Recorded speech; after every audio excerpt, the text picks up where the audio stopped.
Hello and welcome to episode 46 of Dear Download, a podcast where we get to share our most intimate and treasured memories of Download Festival.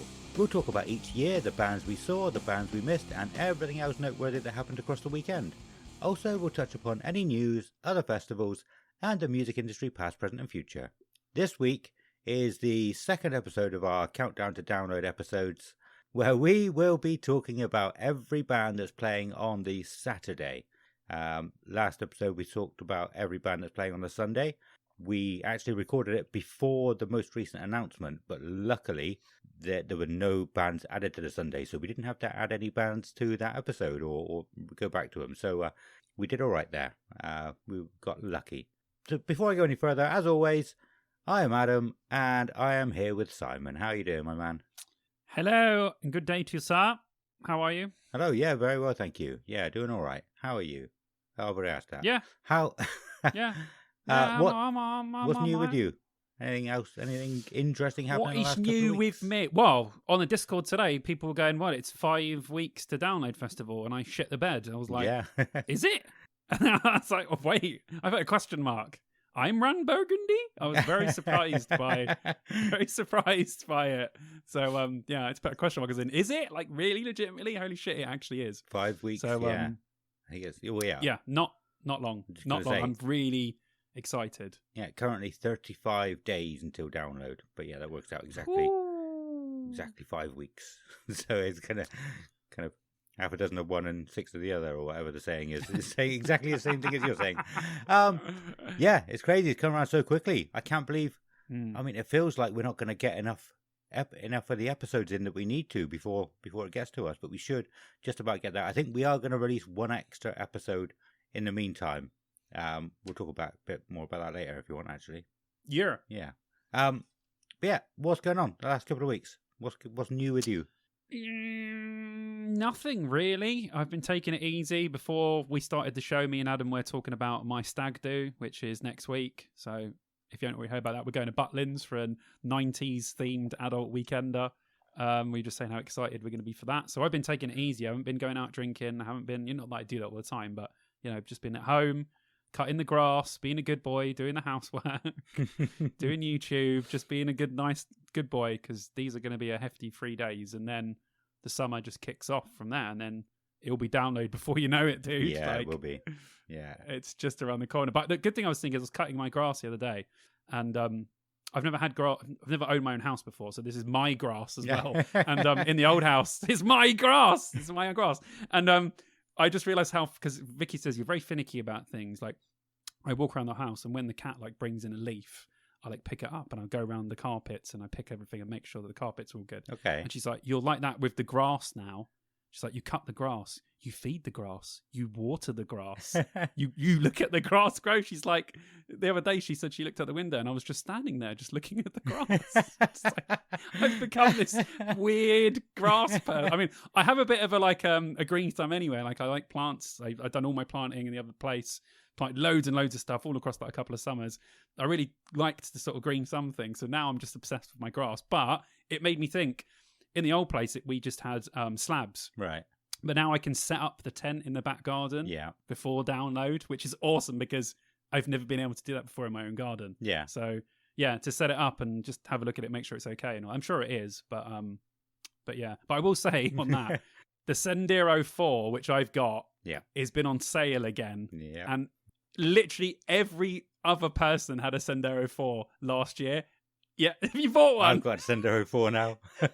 it's like, because they're green, from above, it's just going to look like grass. Like, we're all camouflaged because every other tent is, you either have blue tents or green tents, sometimes red ones and black. But the amount of people that have bought these Sendero 4s, it's just going to be a Sendero 4, a Sendero 4, a Sendero 4, a Sendero. Everyone's got the same fucking tent.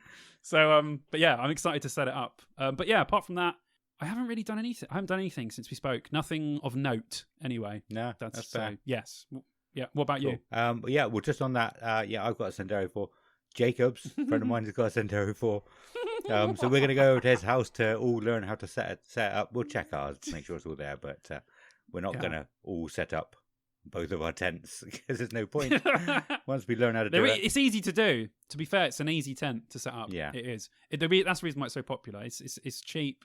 It's a really good tent, and it's simple as fuck to put up. And because you've got the new version, I've got the old version. I've had the Sendero 4 for like 4 years now. Yeah. So mine's the older version. The new versions have the blackout insides. Oh, okay. So when you go into the bit that you sleep in, it's completely blacked out, Yeah. and it's much better.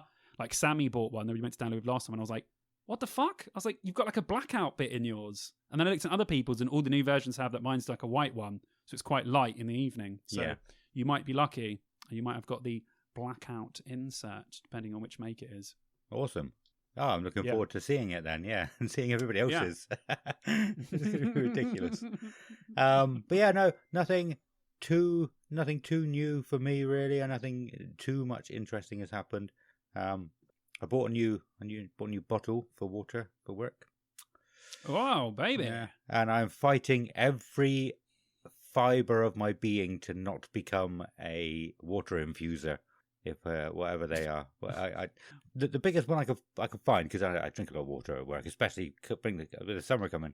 The biggest one I could find, it had like the little plastic thing in the middle, so you could put like fruit and stuff in and mint leaves or whatever. Yeah. I've seen one person Yeah. who does that, but I'm definitely the kind of person who would get stuck right into that and see all the different cool things I could do, and I'm trying not to because I don't. Why? Because I will become If obsessed you- with it. That will be all I think about. The podcast will stop. Everything worthwhile in my life will stop, and I will just think about infusing water with cool things. You know, like when you've got Freeview, or when you're in like a hotel or something, and you go to the end of the channels, and it's also shopping channels. Yeah. This will end, and one day you'll be flicking through, and you'll just see Adam with this new fucking product that puts more flavor into the bottle. Like, oh guys, look at this. This is the bottle 5.4 edition here. We've got the insert there, strawberries, pineapples, whatever. Yeah, no, that is exactly the kind of thing I would get into. I am quite obsessed with tie knots. I don't know if you are, or if you ever thought about it. Do you know what tie knot you wear when you put a tie on? I don't know. I've been doing the same one since school. Okay.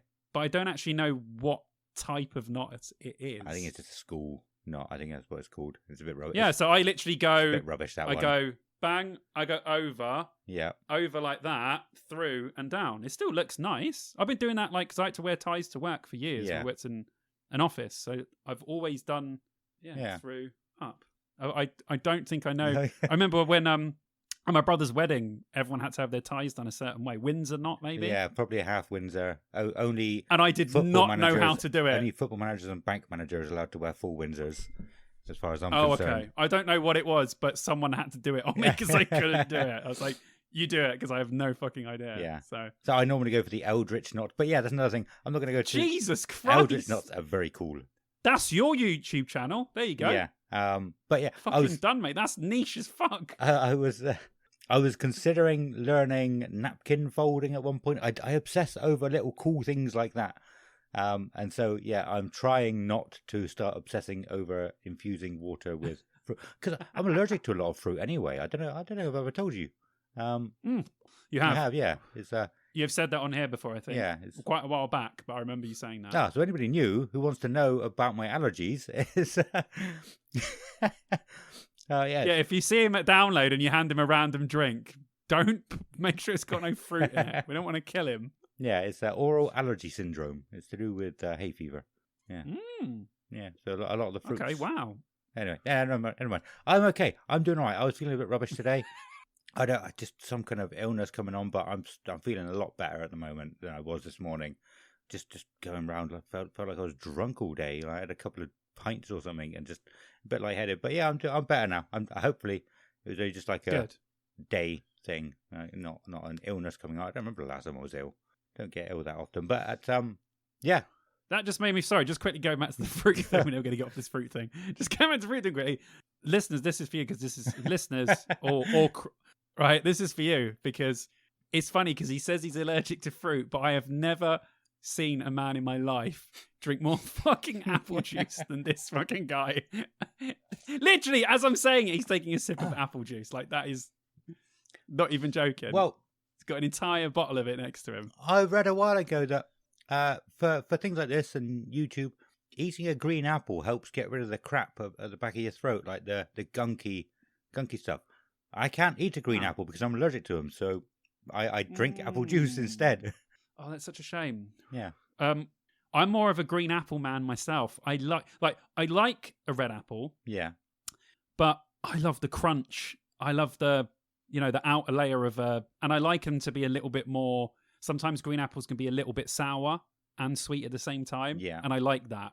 So I'm more of a green apple person. We'll have to do a vote in the on the Discord. Green or red apples? Like, which way are you swaying? Yeah. And see, if I eat apples, I get lumps all over my lips. Well, not all over. A couple of them. Probably 2 or 3. So it's nothing too bad. I'm not going to die if I eat any fruit.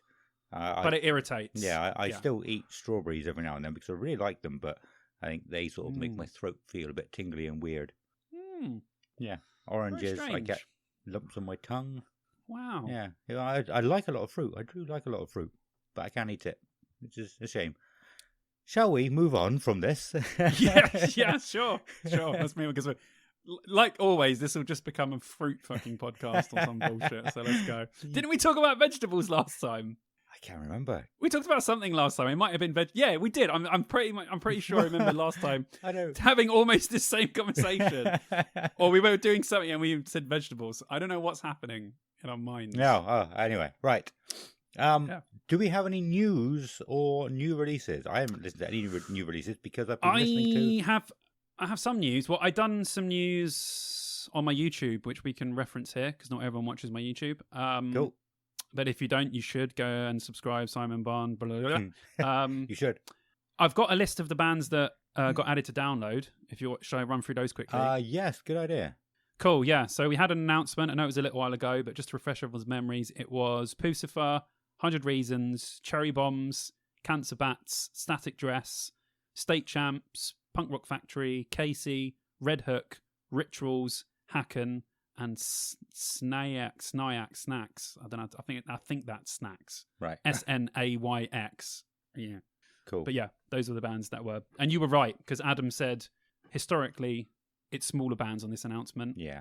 And they are mostly smaller bands. So Adam was right with that one. So history, does show you a lot of things that happens and it does repeat itself. So Adam was spot on with that one. It was smaller bands. Yeah. Do you know what? Going off a little bit from that, I have, seeing on my sort of Facebook memories, over the last week, 2 weeks maximum, I've seen loads of memories saying I've just bought my download ticket. So I think most years previously, I've waited this late to get my ticket.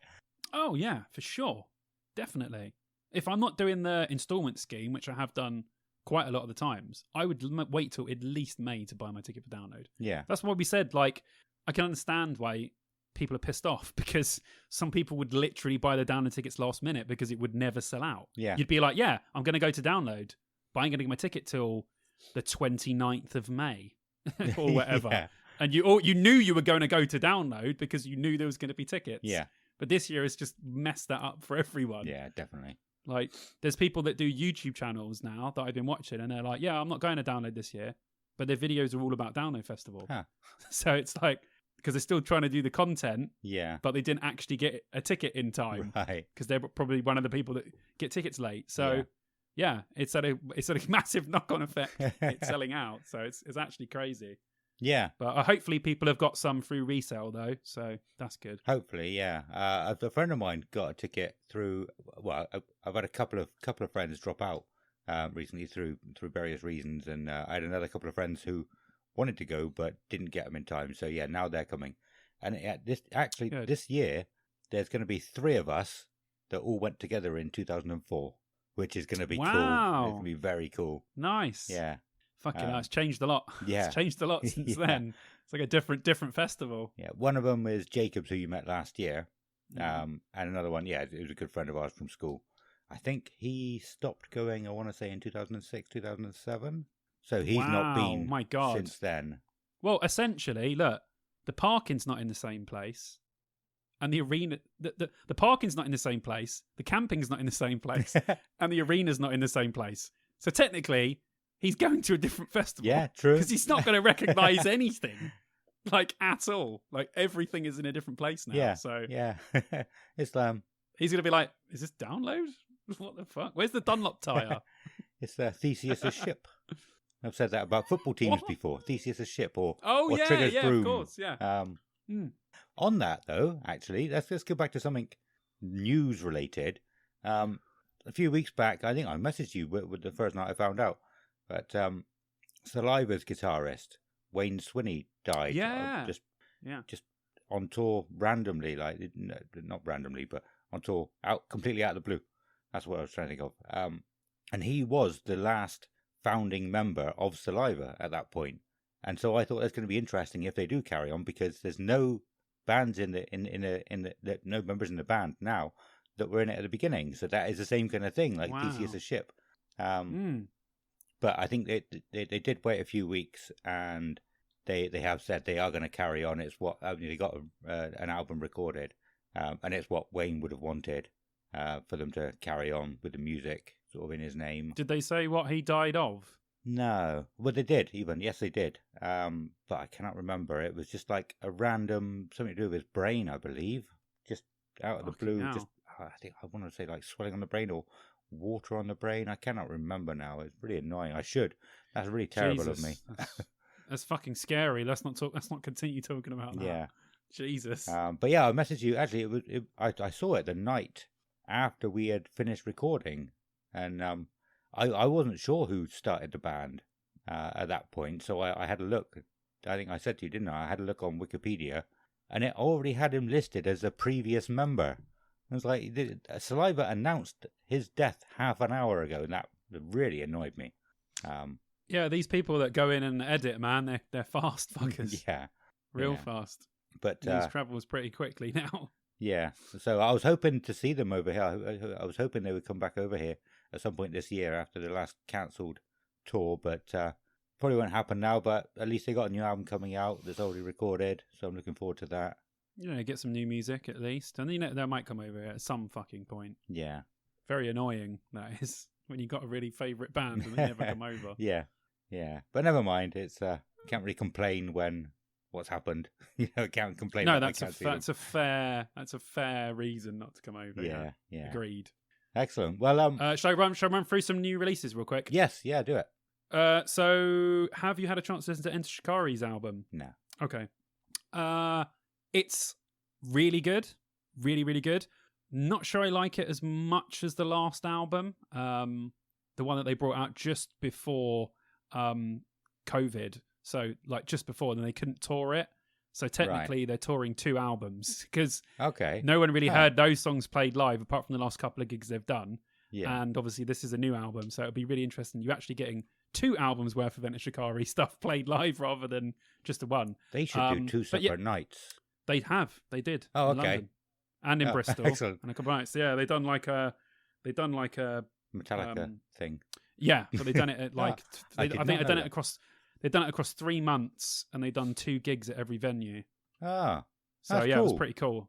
Yeah, and they played like loads of stuff off that album and loads of stuff off the new album once they'd released it. So that was pretty cool. But yeah, it's called A Kiss for the Whole World.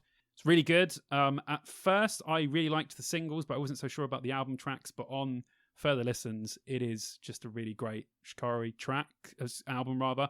Really good tracks. Some heavy ones on there. Couple of lighter ones to sort of see out the album. The only thing that annoyed me about it is it's really it's a short album. I don't know in minutes what it is, but it's very, very short. Like when it's over, you're like, oh, okay. Kind of feels like there could be 1 or 2 other songs on it maybe, but sometimes short and sweet is good because it makes you want more. So yeah, that's definitely. actually good. But yeah, really like it. If you're a Shikari fan, I'm sure you've heard it. If you haven't, go and listen to it. It's really good. I am absolutely literally climbing the walls to see them at Slam Dunk. I can't fucking wait. It's Enter Shikari headline show. It's just unbelievable. Devil Driver released another song from Dealing with Demons Part 2. If Blood is Life, it's great. Again, really great guitars. His vocals are just fucking just still fantastic. Like I don't understand the guy's done it for so long and still sounds just as fantastic. Yeah. It has kind of vibes of Al Maker's Hand guitar tones, like the slow sort of really weird guitar bits over it. I really liked it. It's very new, but it's got old school vibes to it. I thought that was really good. Okay. The Used released another song called Numb, which is I wouldn't say a slower one, but a more down tempo one from the other two they've released that were really fucking go for it songs. Yeah. Again, I'm so excited to hear the new album because the 3 songs they've released have all been like top level. I called it the mid period of the Used.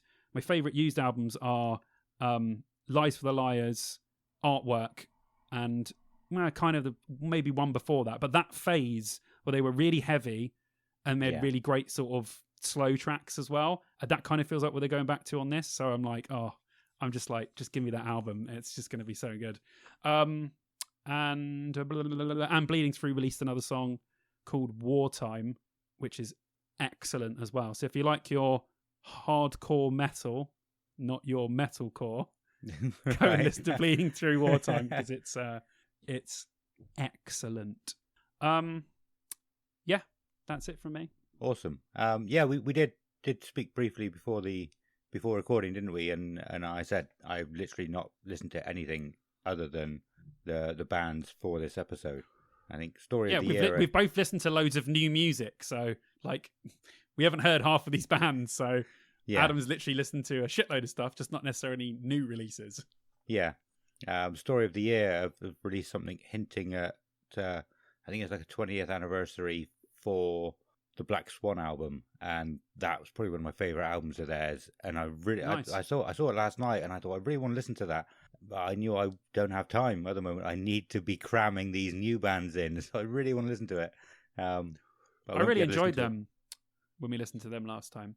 Yeah, I like we said before, they surprised me. I was like, oh, this is actually really good. So I've added them to a couple of my playlists now. So awesome. Might become a Story of the Year fan. Yeah, Black Swan was such a good album. Whether it's in my memory because of what I was doing at the time, I listened to it over and over again.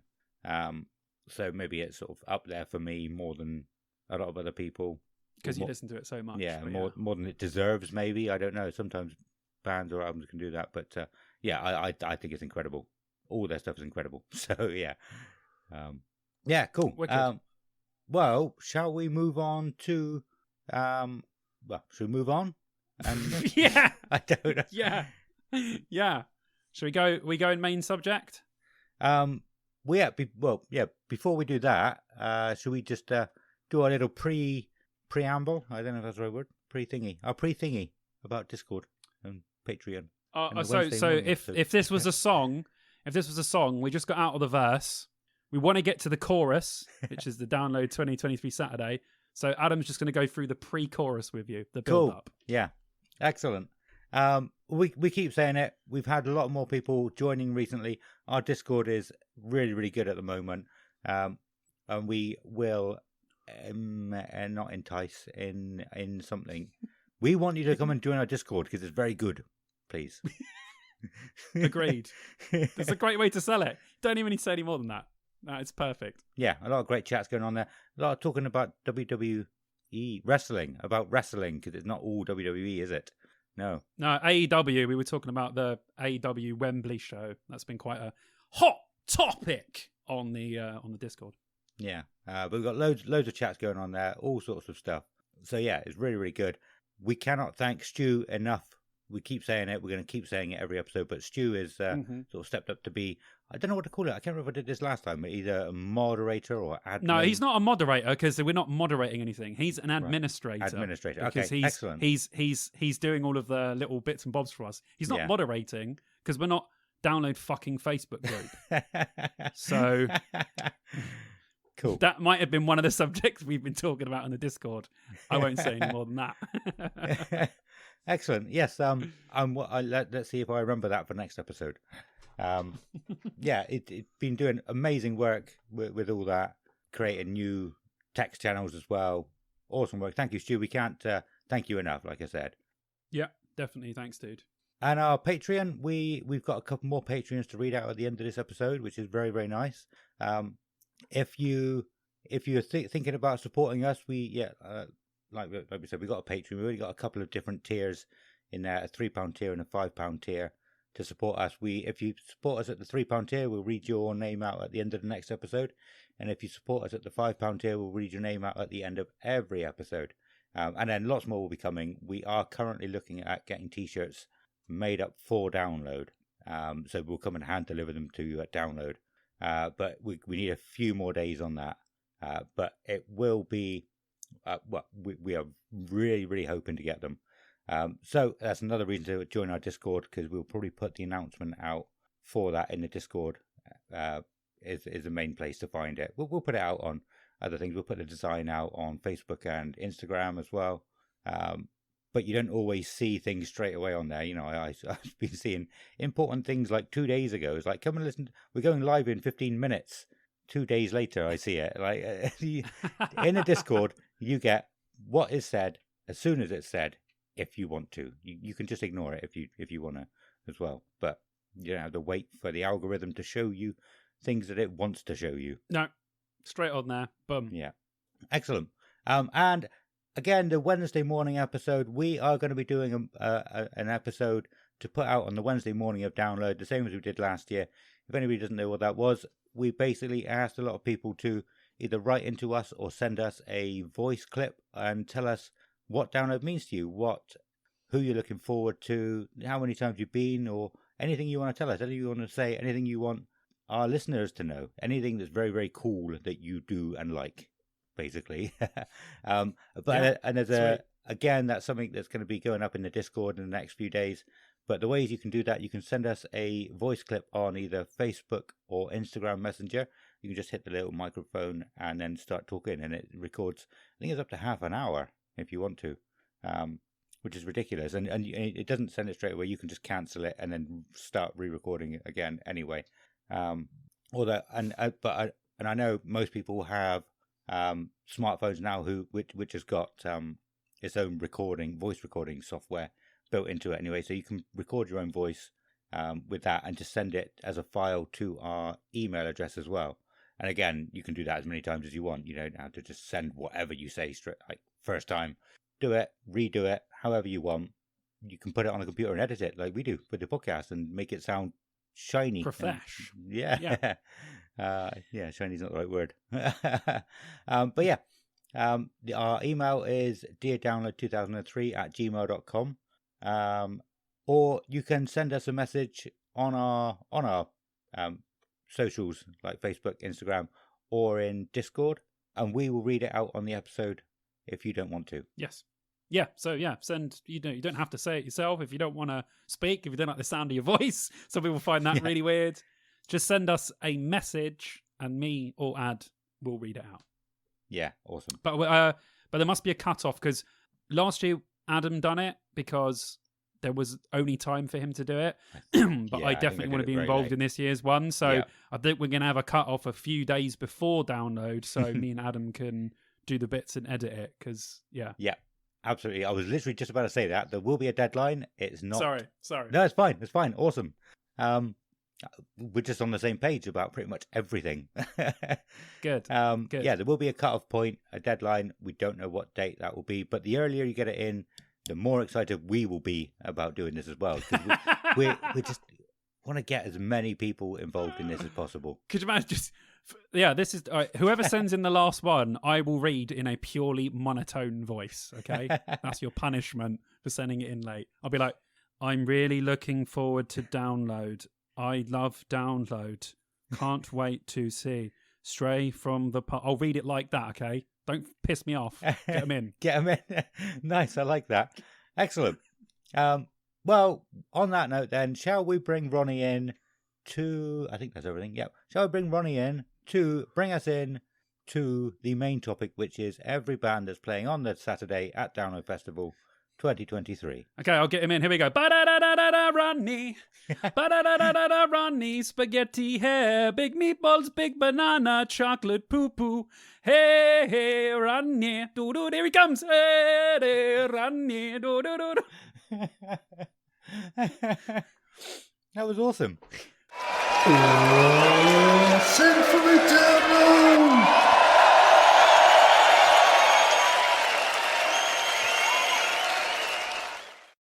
Thank you, Ronnie. Okay, so also really quickly before we do this, I just want to say we had a request in the Discord as well. Somebody says another perk of being in our Discord. You can request things for the podcast. And I think this will probably affect a lot of people, not just the one person who requested it. They asked us to read the name of the band out at the end of our chat as well, so that you haven't got to rewind and find out what band we were actually talking about. Because at the beginning, okay, yeah. we'll say a band name, it will mean nothing. Yeah. But as we're talking, as we're talking, then you might get a little bit more excited about it, but you don't know who it is because you didn't take in the band name. And okay, another good point. I remember I used to do that with my board game podcast. They talk about probably 4 or 5 board games each episode, and they would say the name of it at the beginning. That meant nothing to me, but talking about the game made me excited about it. And I was like, I don't know what game this is though. And they wait a never minute, went back to say hold it. on. People don't listen to our podcasts over and over again. What's going on there? Once you've listened to it, go back to the beginning and listen to it again. then you'll get it, So that's what you should be doing. No, I'm joking. We'll do that. You mean right at the beginning? So you get to the end of episode 46 and then start go back at to 46. Episode 1 and listen No, through. you go back to 46. Oh, okay. You listen to every episode at least twice, minimum. Yeah, I agree with that. You should. Then when you get to the end, you go back to 1. And then you go back again. One last thing before we go into it. I set Simon a challenge the other day. I told him there's a band on this day that absolutely blew me away, and I cannot believe I've never listened to before. And I kept going back to them. They're not the smallest of bands, but I set him a challenge. I think he knows me well enough to know which band it is. You already know. You already know. I reckon I already know. Okay. Shall I say it? Or shall I wait? I was going to say you should wait. Okay, I'll wait. Because when I was listening to them, I was thinking, he's going to fucking love this. But I might be wrong now. Now you're putting me in like a weird headspace where I think I'm wrong. I think this is the band, but when we get there. Yeah. When we get there. When we get there. Okay. And yeah, I think he knows me well enough to know what band it is. So yeah, I think I do. We will see when we get there. You have to wait, a bit of wait bait. We haven't done that for a while. Wait bait.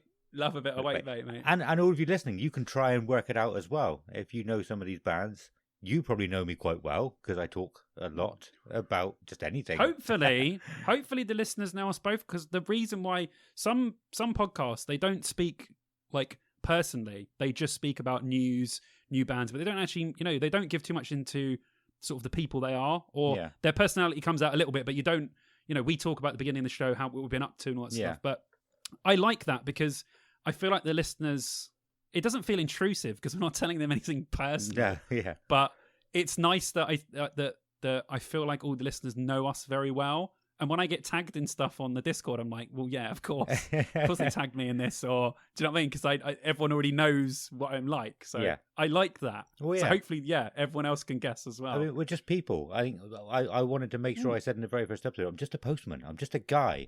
I'm not a professional podcaster. There are rules. I don't want to stick to them because people who take it too seriously only stick to the rules. And maybe they do a good podcast, but maybe I don't want to do that, Maybe we don't want to do that. And we are happy to put ourselves out there and tell you all the little things about ourselves. And we hope you actually enjoy it and enjoy hearing that. I hope so. Let's get into it. Let's go. Okay. So we will be starting. Where's my notes? We will start with Saturday on the Dogtooth stage, opening up the Dogtooth stage. Is a band called Anti-Saint. Oh, you've done this in a completely different order. Sorry. Oh, bugger. I done it. It's fine. It's fine. Okay. It's fine. We'll do it your way. Sorry. I've done it the shitty alphabetical order way. It's fine. I did it in our poster order.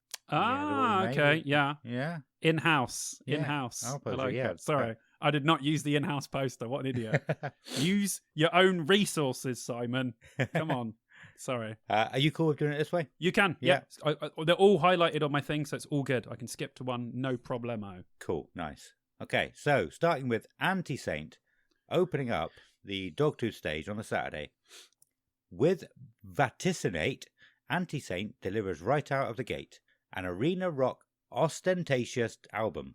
Vaticinate is 16 songs strong, spread across 3 EPs, observant of the world today, as well as reflecting on the process of personal creativity.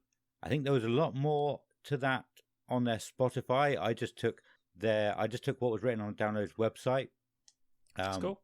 But they did have, so I have spoken about them before and said that I was very intrigued about the naming of their things, and now that makes sense. It was meant to be 3 EPs. I really liked Anti-Saint. I really liked Anti-Saint a lot. Yeah. I really liked them as well. Awesome. Yeah, I really liked them. At first, the first song came on and I went, is this featuring Jeffrey Nothing from Mushroom Head? He sometimes sounds exactly like the singer of Mushroom Head when he sings. And I was like, is this song featuring Jeffrey Nothing? And I actually had to pull up Spotify, listen to it and go, no, this is just them. I was like, it does sound different, but it also sounds the same. So that was like off the get-go. Then I let the music sink in.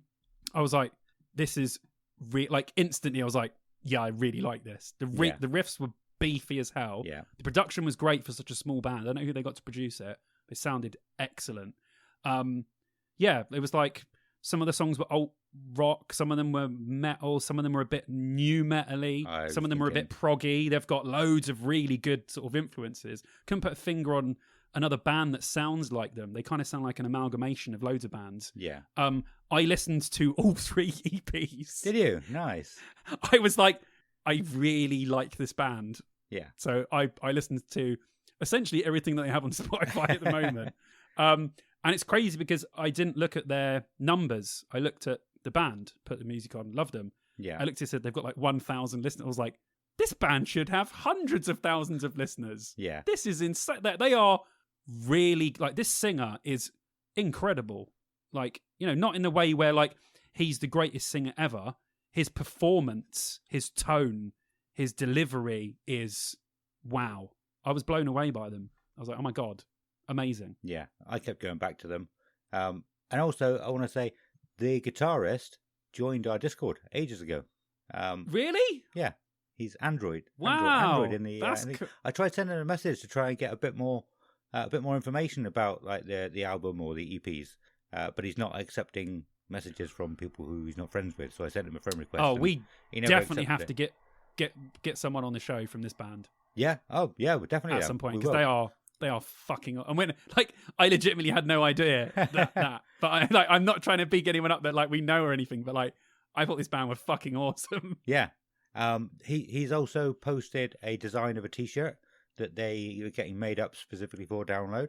And they've also got a load of plectrums made up for Download as well, which they're going to be handing out. He said they're going to be there for the whole weekend. I don't know whether they're camping in general camping or there's like a guest area where they can be. But yeah, he said that. Dude, they'll be a normal camping. Yeah. Leaders told you what Download UK are like. Yeah. Well, the thing is, they're American. They're an American band. So they're, like you said, they're relatively small numbers on Spotify. And they're coming all the way over from America to open the 4th stage at Download. So it's massive. So yeah, I wanted to big up this band a lot anyway. I'm glad you did as well. But yeah, I fucking love anybody who likes these, make sure you get down there for this band for the first thing, because it's going to be first thing in the morning. They're going to want a big crowd. They're going to want people there to see them. It's going to be. It must be a pretty nerve-wracking thinking. Who's actually going to be in the arena at this point in the morning. So yeah, make sure you get down there early and see them. I will definitely. Yeah, go and check them out. Like if you like good singers and metal rock and new metal, check these guys out because it's beefy as hell. Loved it. Yeah. And that was Anti-Saint. Anti-Saint. Nice one. Thank you. There you go. Excellent. My notes, I've put 2 headlines, the name, then the write-up, then the name in big letters. Nice. But yeah, cool. You can keep doing it. We'll do it. We'll free flow it. We'll free lance it. We'll free style it. That's the one. Freestyle. Okay. Crack the microphone. Yeah, to you. Wow. What a tune, mate. That's a banger. Oi, they'll play that at the Stag, I bet you. They probably will. Remember who it was? This could be in the 90s quiz. Bone Funk MCs. Nice. Yeah, very nice. Who the man, blood? Don't mess with me, man. Awesome. Yeah. Okay, let's move on. Kid Bookie. Kid Bookie is a melting pot of music, drawing from his Kid Bookie is a melting pot of music, drawing from his influences across the musical spectrum. He merges genres freely with just enough experimental to lead you into cutting off your ear like Van Gogh. That's cool. I like that. That's a bit extreme, but Yeah, kind of different to all the other write-ups we've read. So that's quite refreshing. yeah. Is that it? That's it. That is it. Okay. All right. Cool. Yeah. What did you think? I don't really know. I again in our chat before starting the podcast, I said that there was a lot of different types of music, a lot of rap rock, and I struggled to get my head around some of these and learn and notice the differences between some of the bands. And Kid Bookie is one I definitely remembered listening to a few times, but it's gone. So It's gone. yeah. Yeah. Well, I thought. Yeah. Good. I thought strange. It was a strange mix because, right, because we have to set a marker, right? So like we say, like these bands, really, it's someone who shouldn't be playing download because 90% of music is either grime or dubstep or something hip hop orientated in style from whatever pre genre that is, right? Yeah. So if we define alternative as something that plays a rock-led guitar either with or without distortion, if we say that's what you consider to be alternative, Yeah. and if the vocals are not beautiful, nice pop vocals, right? So that's technically alternative because alternative is alternative to what you would consider would be in the charts. But a lot of the bands that play download now make music that would be in the charts. So the whole lines of download being a metal festival are completely blurred now because you have all types of music. And I'm not complaining about this. A lot of people don't like the fact that downloads are getting like this. I love the fact, as long as it keeps, a heavy core, I don't mind what's around it. I don't mind what we've got, because once, every now and then something pops up and it's very different, but it's very good and it still fits in with the vein of download. So as much as this guy doesn't fit download, he kind of does as well, because it's kind of almost like outside of music. I thought it was good. I thought it was really good. I'm just interested to see what a download crowd would think of it. Like if you have a random guy, right, who walks up with a fucking, I don't know, a Black Dahlia Murder t-shirt on, and he walks into the Kid Bookie tent, what is he or her going to think about that? Are they going to go, what on earth is this? Or is there going to be some form of interest for it? Like that's the sort of blurred lines that we're getting with all the bands that we're listening to now, like that play download. It's like, what is alternative? What fits and what doesn't? These kind of people almost walk the line to shouldn't be at download, but kind of should be at the same time. So it's difficult to put a thing. But yeah, I thought some alternative stuff. There was some heavy guitars, grime stuff, some dubstep stuff in there. It was good. It was, it was good. Not necessarily something that I would listen to, but I can see why people would like it. But I'm interested to think what downloaders will think of it. Yeah, definitely. If any of that made sense, or that was just a ramble from nowhere. No, I agree with you. I think I remember thinking it's not the kind of band you would see at download. And luckily for me, I'm the kind of person who doesn't mind going to download and seeing 4 bands all weekend. There's going to be a lot of people out there who are annoyed that there's a band like this that's there because they want to see somebody else who they like. Get you? But yeah, okay. I've seen a lot of people complaining about the clashes as well. But they want to see 7 or 8 bands per day. Well, that means that it has to be tailored to your needs if you want to see that many bands, because that's the amount of bands that are on each stage. So there's bound to be clashes, Yeah, it's ridiculous. Yeah, that's why that's why I hate just that kind of mentality. Like, oh, there's not enough good bands that I like playing. Well, go put on your own fucking festival then. Yeah, it's not just you going, is it? It's loads, thousands of people going. There's got to be something there for everyone. You can't just tailor to one particular genre. If you want that, go to a fucking metal festival that's just all metal bands. Yeah. It's download. You know what it is. You've seen the poster. Yeah. So it's just that really fucking annoys me. Yeah. Also, people that sit at their tents and don't see bands, but Me and Adam have got over Yeah, that, so we don't worry have about got over that. it. But the other thing to say on that is, though, that the people booking these things, they know what they're talking about. They know music probably far better than we do. I know you are pretty good. You know your stuff more than I do. But it's their job to know what's popular, what people like. So I trust them. If it's not my taste, that's fine. My taste is not the same as what most people like these days. Yeah. I agree. Yeah. If they don't give these people a chance, if they don't mix it up, if it's the same thing every year, if it's just the bands that are huge or below a thing and people don't think about the small bands, if you don't start bringing bands up, this festival will just die on its arse. Yeah. It has to have these things to continue as a festival. That's just the way it is. And music's gone back now to like it did in the late 90s, early 2000s. Everyone is putting everything into music. You might have a dubstep song. We might have a band that does a dubstep song and then a fucking black metal song. Because that's just what music is now. You can do whatever you want. There's no record labels telling these people what they have to make. Yeah, they true. can make whatever they want. Yeah. So it makes music better. But I can see why it annoys people. But if it annoys you, don't go and watch the fucking band. Go and watch someone else. Yeah, exactly. That's one of my hates. People that stand watching a band complaining about the band they're watching. Yeah. Oh my god, that boils me up big time, man. Is someone writing this I down? have to let that we can one have go. A bingo list of what annoys Simon. And I'm going to try and do all of them. I've got a couple of rants in my notes. I feel like having a rant this week. Sorry, guys, but just prepare yourselves. This is not the end of my rants. Cool, that's fine. Was there any more on Kid Bookie? Mm-mm. No. Okay, that was Kid Bookie. Lake Malice.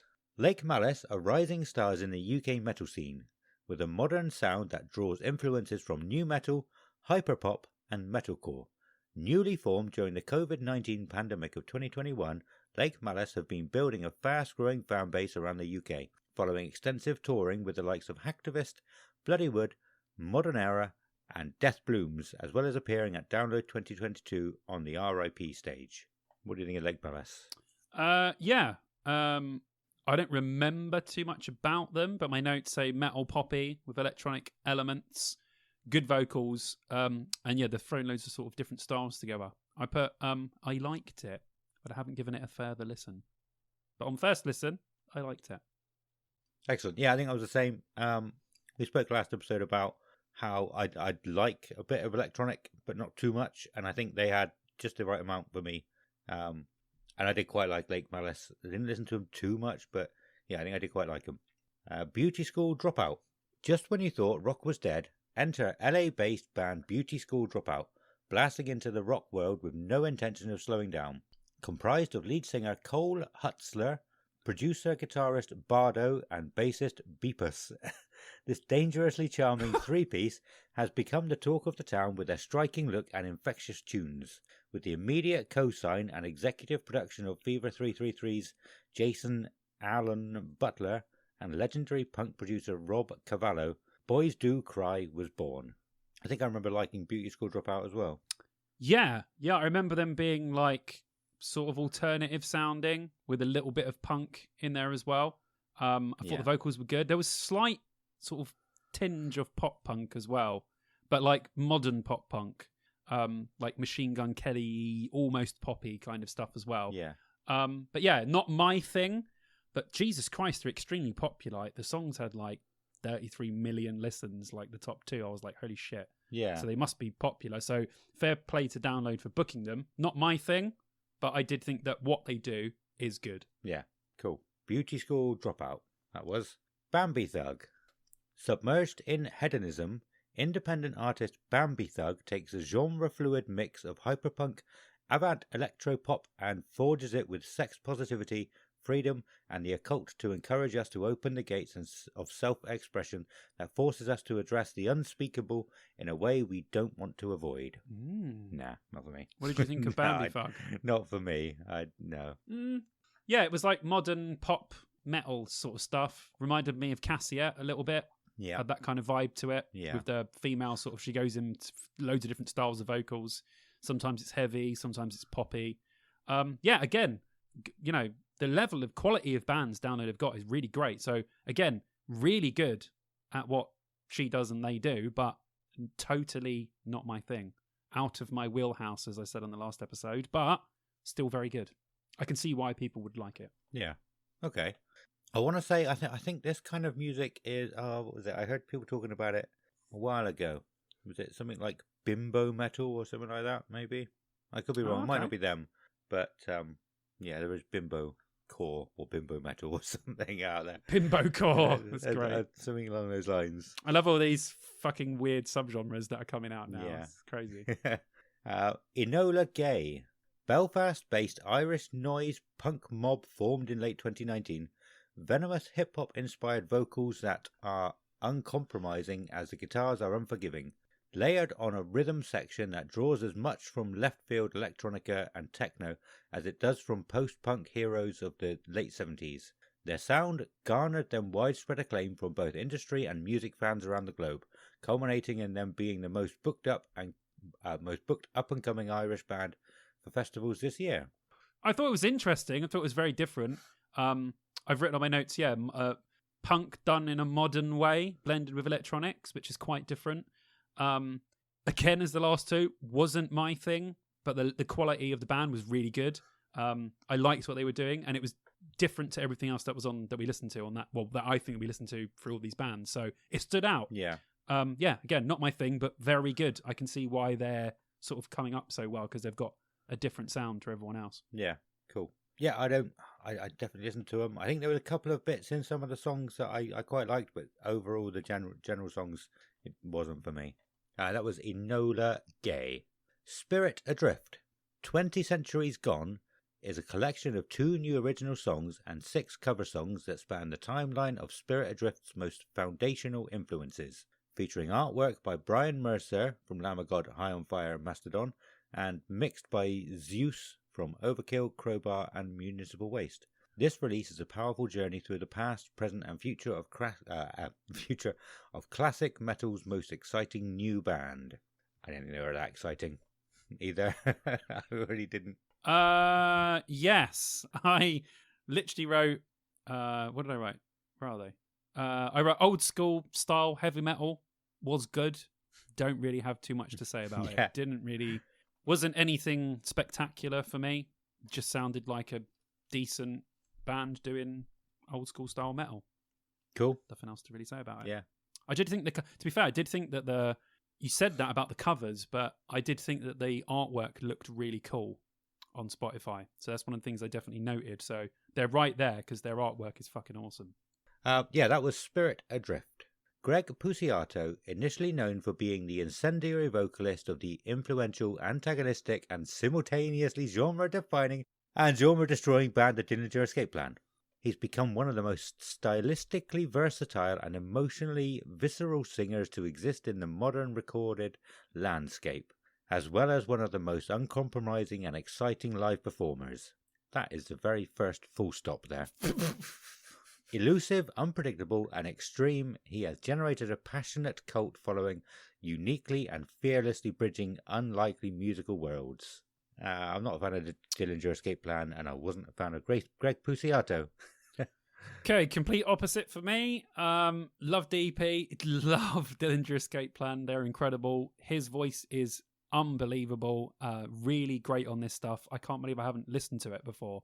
I never even knew he was doing any solo stuff, so I've buzzing now that I've discovered it.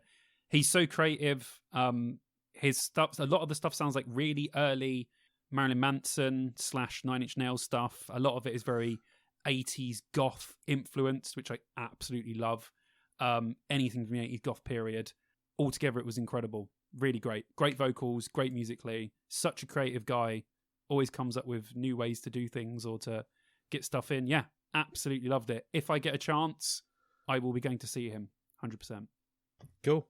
And that was Greg Puciato.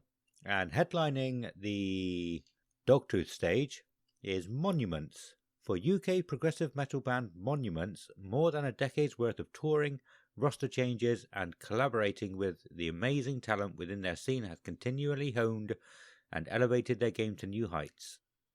On the band's 4th studio album, In Stasis, the group brings together the best elements of the new chapter in their story while honouring many of the fixtures from the past. The follow-up to 2018's Phronesis The new record is also Monument's first with lead vocalist Andy Cizek at the helm. And as Mike Mallion notes, his involvement in the creation of In Stasis has reshaped what the band is capable of from a songwriting perspective.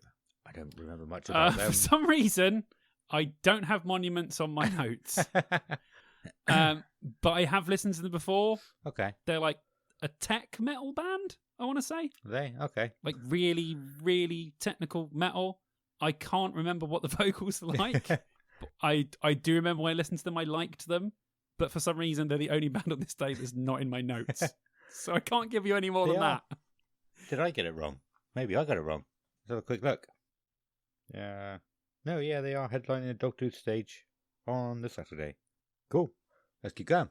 Yeah, that was Monuments. Opening the Avalanche stage on the Saturday, then, we have Rituals. Rituals formed in 2018 as a fun college project between guitarist Ewan Lee and vocalist Lewis McRae. Fast forward to 2023, already strongly backed by a glut of industry tastemakers, joined by drummer Matt Dix and bassist Dom James. Rituals are unquestionably poised to break out this year. The soaring metal crew set loose their breathtaking new EP, Show Me the Signs, in 2022, and it's certainly the group's finest work to date. The 3-track release heralds the quartet's growing songwriting prowess and musical maturity, with each track from the EP having its very own unique energy, element, and flow. With a game-changing new EP on the way, backed by a raft of powerful singles and prominent live appearances, Rituals are set to be your favourite new band. And if you weren't aware, Rituals were the band that won the deal, Yes, I did know that. What was it, Marshall Records deal? Yeah. Yeah, fair play to them. Yeah, I really liked them. I put good modern metal, like the riffs, like the vocals, and then I put it feels like the beginning of a band. Obviously, it is the beginning of a band, but it's got that feel to it. Yeah. And I've put them into my notes. I hope they go on to do well, because what I've heard is really good so far. So I'm interested to see what they go on to do next. But yeah, I liked it. What about you? I think I quite liked them as well. Yeah, quite a bit. I went back to them a few times. Another one. That was Rituals. Black Gold is next on the lineup. Since they first burst onto the scene in February 2022, Black Gold have made a huge statement with their action-packed videos and new metal bangers, and have garnered an incredible amount of fans and media attention alike. Appearing for the first time in public at Download Festival and the Heavy Music Awards in June, rumours began to fly about who it is behind the masks and where they have come from. But all we know is that Black Gold means business and they are here to stay. Yeah, I actually saw them support Limp Bizkit at Wembley. Oh, really? Yeah, they were really, really good live. Really, really good. Yeah. I didn't like them on Spotify as much as I liked them live. Okay. I thought it was okay on Spotify, but live it was really good. Yeah. I can see that. I really, really liked it. It was good. I will say, I just want to go on a quick rant about new NEW, so new metal, right? So there's a whole thing about new metal at the moment where new metal is the biggest it's ever been, right? That doesn't mean that new metal is the biggest it's ever been. That means that old new metal is bigger, right? Because there isn't millions of people listening to Black Gold. There's millions of people listening to Limp Bizkit again, and Korn again, Linkin and all that Park, because it's coming round again. Putting new stuff out. Yeah, so new metal is very not good, shall I say? For the people that weren't around at the time when new metal was a big thing, 90% of new metal was absolute shite. There was only 10% of it that was actually good. You really had to claw through the crap before you got to your Biscuits and your Salivas and all your good bands. There was a lot of shit released in those late 90s, early 2000s. And I feel like the new version of new metal is good, but it's quite bland, and it doesn't take all the elements that I necessarily thought were good from new metal. Yeah. The point of new metal was that it infused other music. Right. That's why it became so popular, because you had rap in there, you had hip hop in there, you had, electronica in there, stuff that people hadn't been putting into music before, which is why it got so big. But copying that again now just sounds like you've copied sort of someone's homework, and it's just not as good a version as it did before. That's just my take on the new metal bands that I've heard so far. Yeah. They're okay, but none of them are, I would say, great bands. You know, nothing's come out to say, fuck me, we should maybe get some more new metal bands because this stuff's quite good. Yeah. So, yeah, I just want to put, like, because everyone's like, oh my God, new metal's back. It's not back because no one is clamoring the walls to listen to new metal bands. It's just that old new metal is popular again. Right. So I just wanted to say that because there's loads of people talking about it in the last week. So I just wanted to say my piece on it. But yeah, they're good. I thought they were much better live than on record, but I'm not thrilled by any of the new metal that's coming out at the moment. Cool. I thought they were quite good. Even on Spotify. So yeah, I can see it would be good to go listen to.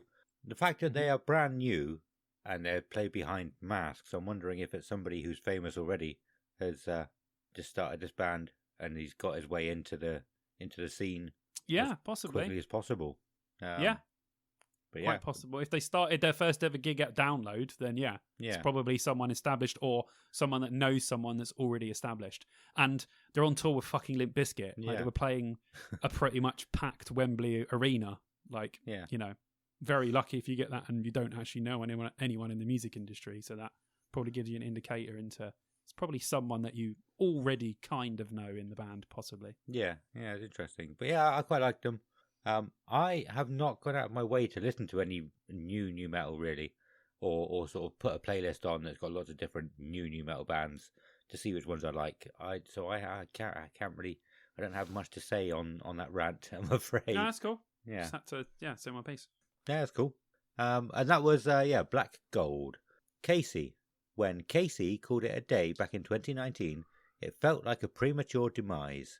Their two full-length albums, 2016's Love Is Not Enough and 2018's Where I Go When I'm Sleeping, had firmly established the Welsh five-piece as one of the most exciting bands in Britain's alternative scene in just a few short years. Some 4 or so years later, the band have returned, not only to sold-out crowds on their first reappearance on stage, but also with new music in hand. I can't say I'd even heard of Casey before being announced for Download. No, I don't have them on my list either. Oh dear. That's because because of the alphabetical thing. You can just miss some bands. Messed me up somehow, but I can't say. It says they're melodic hardcore, which sounds like something I would really like. Yeah. Sure, I listened to them. I know I listened to them today. I had a couple of songs on, but I can't bring together the words to describe them in the way you do, I'm afraid. It's probably... Yeah, they're probably all right. You know, yeah, they're okay. They're probably pretty good. I'm going to listen to them. I'll check back with you on that You one. guys, the listeners, know us well enough by now. Go and listen to the music and then just imagine what Simon would be saying. I don't know. All right. Okay, that was not Casey.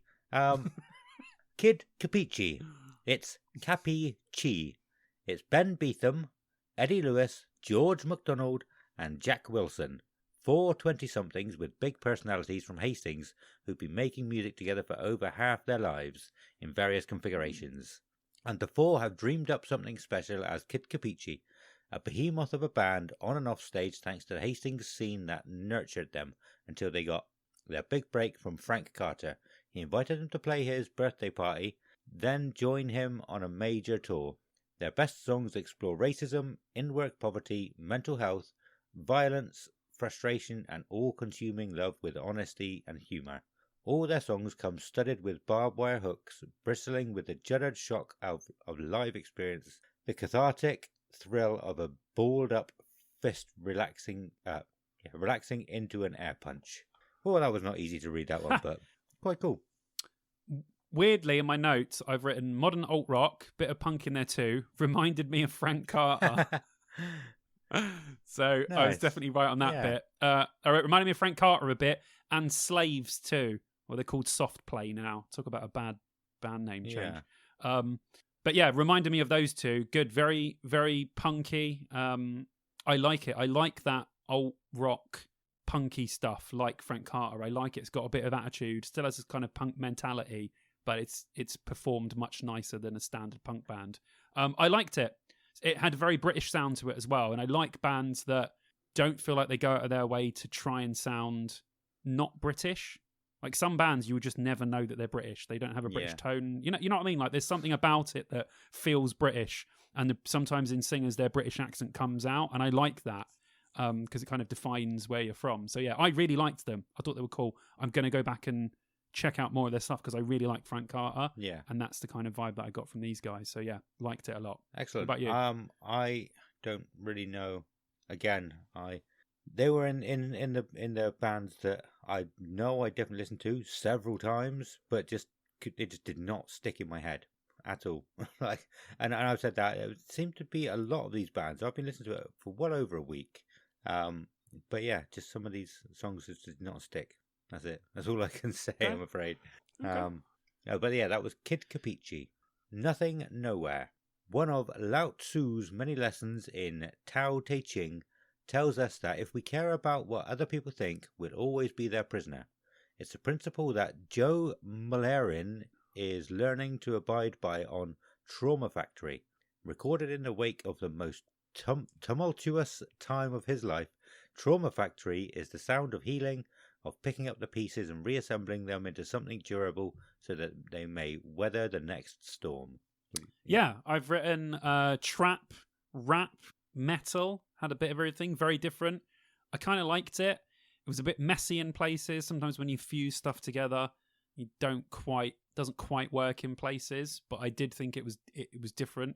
Had much more of an alternative vibe to it than say Kid Buki did, because although this is quite similar, it's definitely way more on the sort of alternative side. One thing I did notice is there's a lot of featurings on the tracks, and if you've got a lot of songs that feature a lot of other singers, how do you do those songs live? So yeah, it was good, but I'm never a fan of bands that have a lot of features on them because I feel like it kind of takes away from the band. Having a couple's okay, but having a load is a bit weird. But yeah, I liked it. I did think it was good. But yeah, a bit messy in places, but I kind of liked it. I think I quite liked Nothing Nowhere. I think I did. But yeah, on that, there's something I thought about quite a while ago. One of my sort of little shower thoughts. I remember thinking to myself, if I was in a band, I would just try and do stuff with other people, just sort of give them a leg up, or them give me a leg up. And I thought, why don't bands do this more often? And then it was a few months later I realised they do. They do that a lot. A lot of the new bands on Spotify, like in the top 5 songs or whatever, they'll have a song with somebody else. Even Papa Roach are doing it a lot at the moment, who've been around forever. Oh yeah, loads.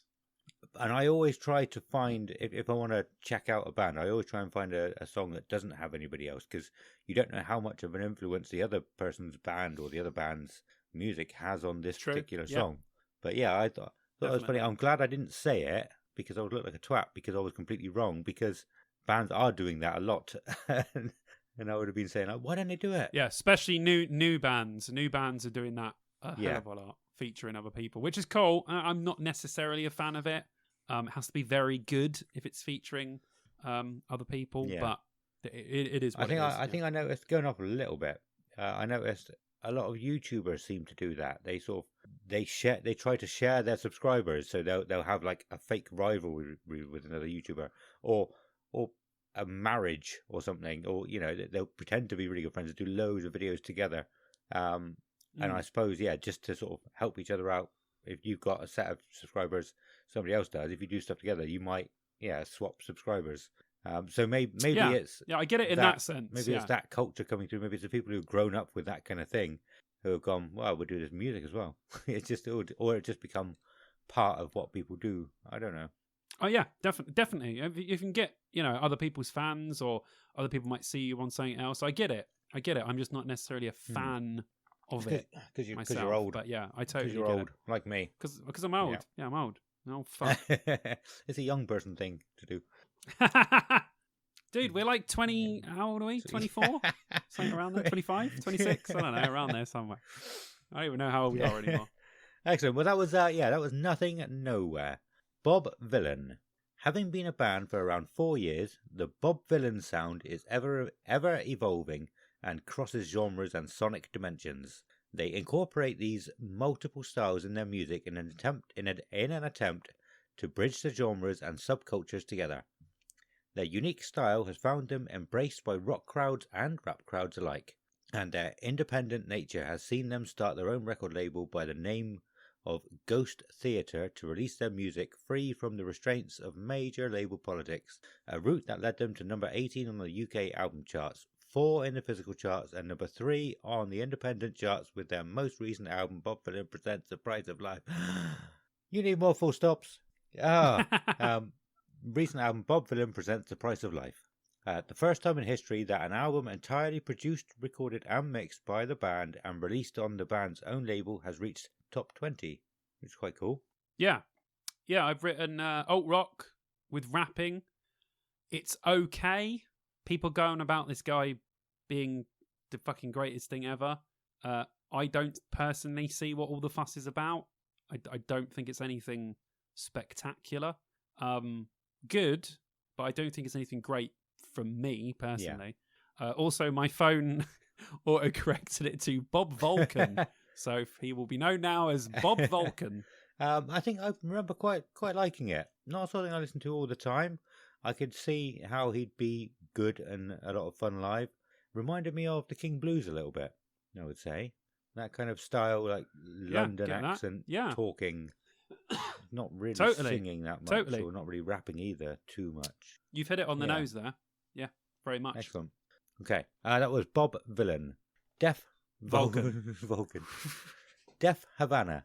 Back in 2020, Def Havana were ready to go their separate ways after a decade together, but then the pandemic hit and they had no choice but to stop. Despite the band making a tough decision to call it a day, Matty continued to write songs, and it was this that brought him and his brother James back together after a turbulent few months. The two-piece decided to continue as Def Havana and hold themselves up in a studio in Hastings with producer Mike Horner. The results was The Present is a Foreign Land, a mature and accomplished body of work. Yeah, I've written alt rock, really good. Really liked the vocal melodies, especially. Very well produced. I surprisingly really liked this. It's not really something that I would necessarily listen to, but I think I might now because I actually really liked it. So I will be going back. I think I added a couple of songs to a playlist as well. So yeah, I was very struck by how much I actually liked it. Yeah, me too. Absolutely. This was the band I was talking about at the beginning of the episode. They've been around. This is Municipal Waste, the other one. Not the band I thought. No, okay. No, I'm not going to tell you when we get there. They seem like they've been around forever. I've been hearing the name for a long time. I just never listened to them, and I listening to them for the couple of songs I put on my playlist, and I was like, this is everything I like. And I think I ended up listening to a couple more songs. There was a slower song which reminded me a bit of Daughtry, who I really like. Yeah, nice. So I cannot believe how much I liked them after neglecting them for however many years. I think it's been the same. Yeah, same for me as well. I kind of wish I got into them before now. We're a bit late to the party with Def Havana, but excellent. This is not the band. Just FYI, guys, this is not the band that I thought he was going to like. Unfortunately, it looks like they're going to be clashing with Simple Plan, who I'm sure you know I very much like. I actually think I might go and see Def Havana over Simple Plan at this point. Yeah, I will not be watching Simple Plan. All right, well, that was Def Havana. Coheed and Cambria.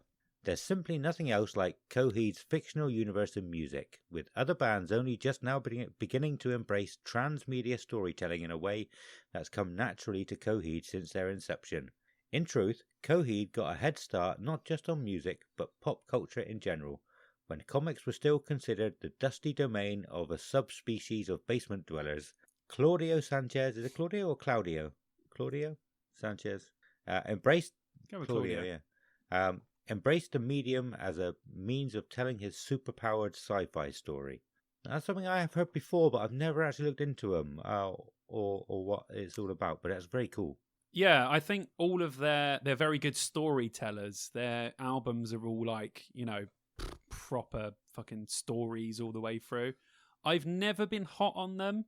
Some of the singles they've released have been good. I think musically they're excellent, but nothing about them has ever gripped me. I knew people back in the day that were just obsessed with them and loved them. And I think I caught a little bit of their set. I want to say Download 2006 or 7. And from what I saw, it was great. But they've just never been a band that I've wanted to listen to. And still the same now. But I can see why they have so many fans, and they are very good at what they do. But yeah, it's just they've never been a band that I've been able to get any more out of, really. That's very similar to me, apart from the end bit where I think I might actually want to go and listen to more of their stuff now. Like the same, like you said, the same. I've liked a lot of their singles. I've never wanted to put an album on, but now I think the songs I put on my playlist. So I tried to put on songs that I didn't know. If it was a band that I knew a few singles from, I tried to put on songs that I didn't know. I can't remember what they were for these guys, but I really liked them, and so I thought, I want to listen to some more. But they have answered a question that I've been thinking about. Another little shower thought, really, without trying to go too much off. Is there another band? But yeah, I was thinking only a couple of days ago. You get bands that talk about Vikings or sing about Vikings all the time. All their music's Vikings. Sabaton, all their music is war stuff. Other bands do like fantasy genres. I've never known a band, and I was going to ask you if you know of any, who only sing about sci-fi stuff, and this kind of answers that. But do you know of any other? Not that just sing about sci-fi. I mean, you got bands like Maiden. You could say Somewhere in Time is technically a science fiction album. True. They're always bordering on it, aren't they? But yeah, I don't know of any. There's bands that have done songs or albums specifically based on science fiction, but you don't really get any sci-fi bands. No. So that is pretty cool. That is pretty cool. I can't remember what brought that thought on. Actually, I really can't. It's annoying me. It'll probably come to me later. It's a good thought. Now I've just got caught somewhere in. Got that in my fucking head now. That's a great song. That is. Yeah. It's one of the best album openers for Maiden for me. Yeah, it was very good. Great song. But yeah, like we said, Sabaton only sing about war or certain battles. I'm sure there's lots of Scandinavian bands who only sing. And you get bands out of the goblins, they're here. Grab your swords, advance. You know all those board game nerds. Yeah, all those fuckers. They're all the ones that listen to Latch. Fine with that. Okay, and they were actually Coheed and Cambria. I keep saying that. Headlining the Avalanche stage. So. Wow. Yeah, I never said that. Fair play. It's a big stage, man. Yeah. It's a big. I always forget that. I always think every time I walk into the Avalanche tent, I forget how big that tent is.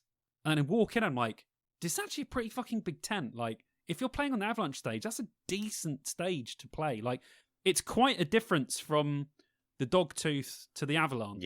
Yeah. Like, quite a size difference. Like, the small stage is really small.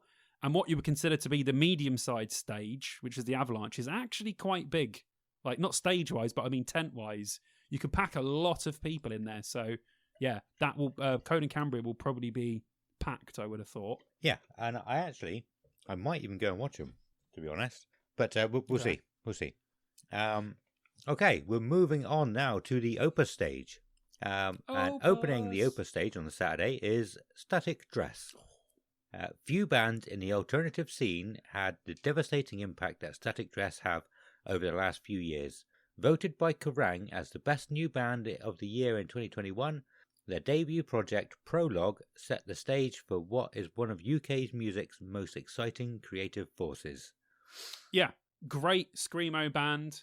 Shades of Glassjaw, Finch, Funeral for a Friend. They got that emo vibe, but they got that sort of screamo bit to them as well. Got their own flair, own style. Watch them support Higher Power at the Underworld. They were fucking brilliant. Like, I am 100% watching Static Dress, and I will also be watching them at Slam Dunk. They are unbelievable live, really raucous. Like, awesome. Some bands, you see them, you think, this band just doesn't give a fuck about anything. I was blown away by them when I saw them live.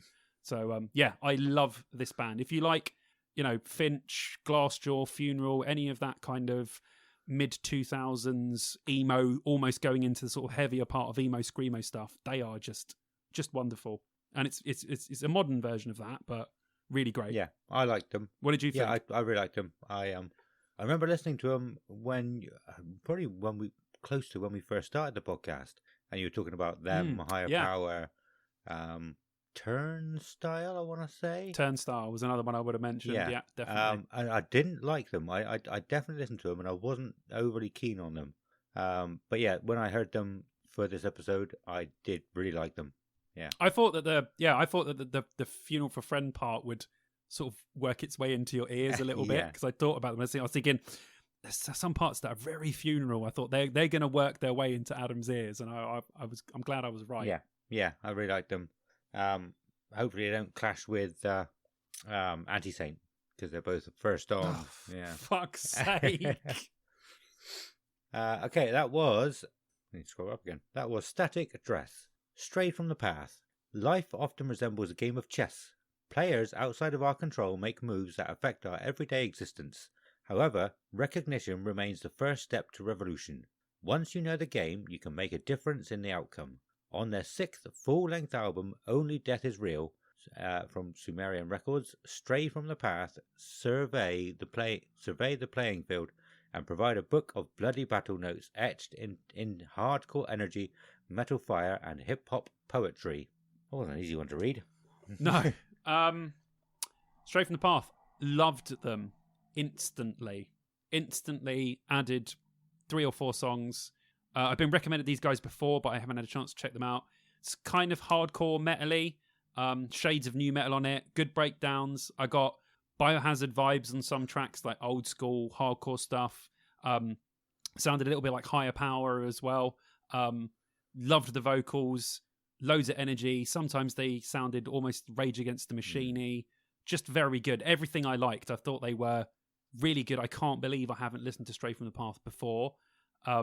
If no one else is on that I really want to see, I will be watching Stray from the Path, because they look like they're going to be really up for it live. So yeah, I'm glad that I finally listened to them, because I have been recommended them before. Probably by my friend Alex, I think, recommended them to me. But yeah, really glad I checked them out. Awesome. Cool. I think I know definitely one of the songs I had on my playlist was one that was very Rage Against the Machine-y. I think the other one might have been as well. So I just assumed they were a new Rage Against the Machine kind of band. I didn't realize they were all different sorts of stuff as well. But yeah, I wasn't too keen on them anyway.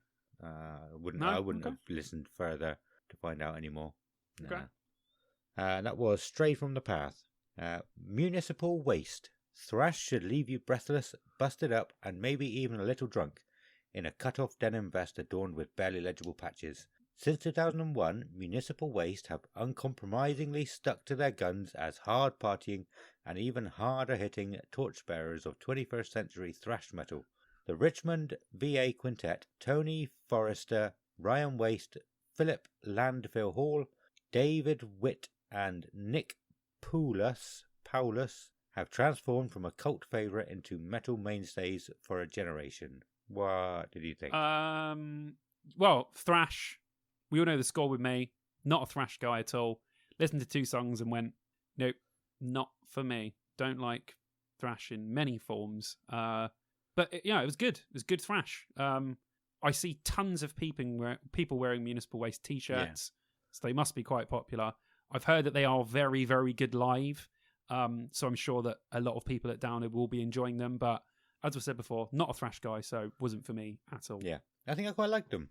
It's another band that I have heard the name for many, many years. I don't think I've listened to a single song of theirs. And I was surprised. I was pleasantly surprised by what I heard. I think I quite liked it. I really like their t-shirts. Like, I think their t-shirts are just like album covers and stuff, right. But their t-shirts are fun. Every time I see a Municipal Waste shirt, I'm like, wish I liked that band, because their t-shirts are so nice. Like, just want to buy one of their t-shirts and not actually like the band. But yeah. That was Municipal Waste. I'm not sure. I think we've ended up saying the band name for all of these bands several times during the talk, which maybe we didn't do last time. So it kind of seems pointless saying it at the end as well. But we will, just in case. It might help people. Next up is Carcass. Without a doubt, UK legends Carcass have released several classic albums over the years and changed the trajectory of extreme metal with each consecutive release. Whether it was inventing gore grind, i.e. wreak the Putrefaction. I struggled with that one earlier. Or Symphonies of Sickness, or creating the template for melodic death metal, i.e. Heartwork. Carcass has always made records by which bars were set and rules were broken. Upon their timely demise in 1996, fans mourned the loss of the seminal act and longed that the group would one day be exhumed from their premature grave. After an 18-year hiatus, Carcass has been fully reanimated, and it's safe to say they haven't missed a pathological step. I didn't know they had been gone for 18 years. Yeah, a long time. People have been clambering to get them to come Yeah. back. Yeah, I mean, Carcass is Carcass. Yeah. They are an incredible metal band. Like, Swan Song, the album, is a classic metal album. It is unbelievable. They do everything from doom all the way to like stoner stuff. Yeah. It's just anything in between. Great riffs, great vocals. I will 100% try and catch Carcass if I can, because yeah, it's Carcass. They're fantastic. Yeah. So this is the band that I thought that you would love. Okay. I have spoken about them before. Knocking everything. I think I remember saying I spoke to a guy just randomly on his doorstep while I was giving him a parcel. And I was like, Oh, and yeah. I was like, who's this? What band is this? I didn't know. They couldn't read it. And he was like, it's Carcass. So I listened to it, and it's quite groovy. Yeah, it was. I think. Yeah, really groovy. Yeah.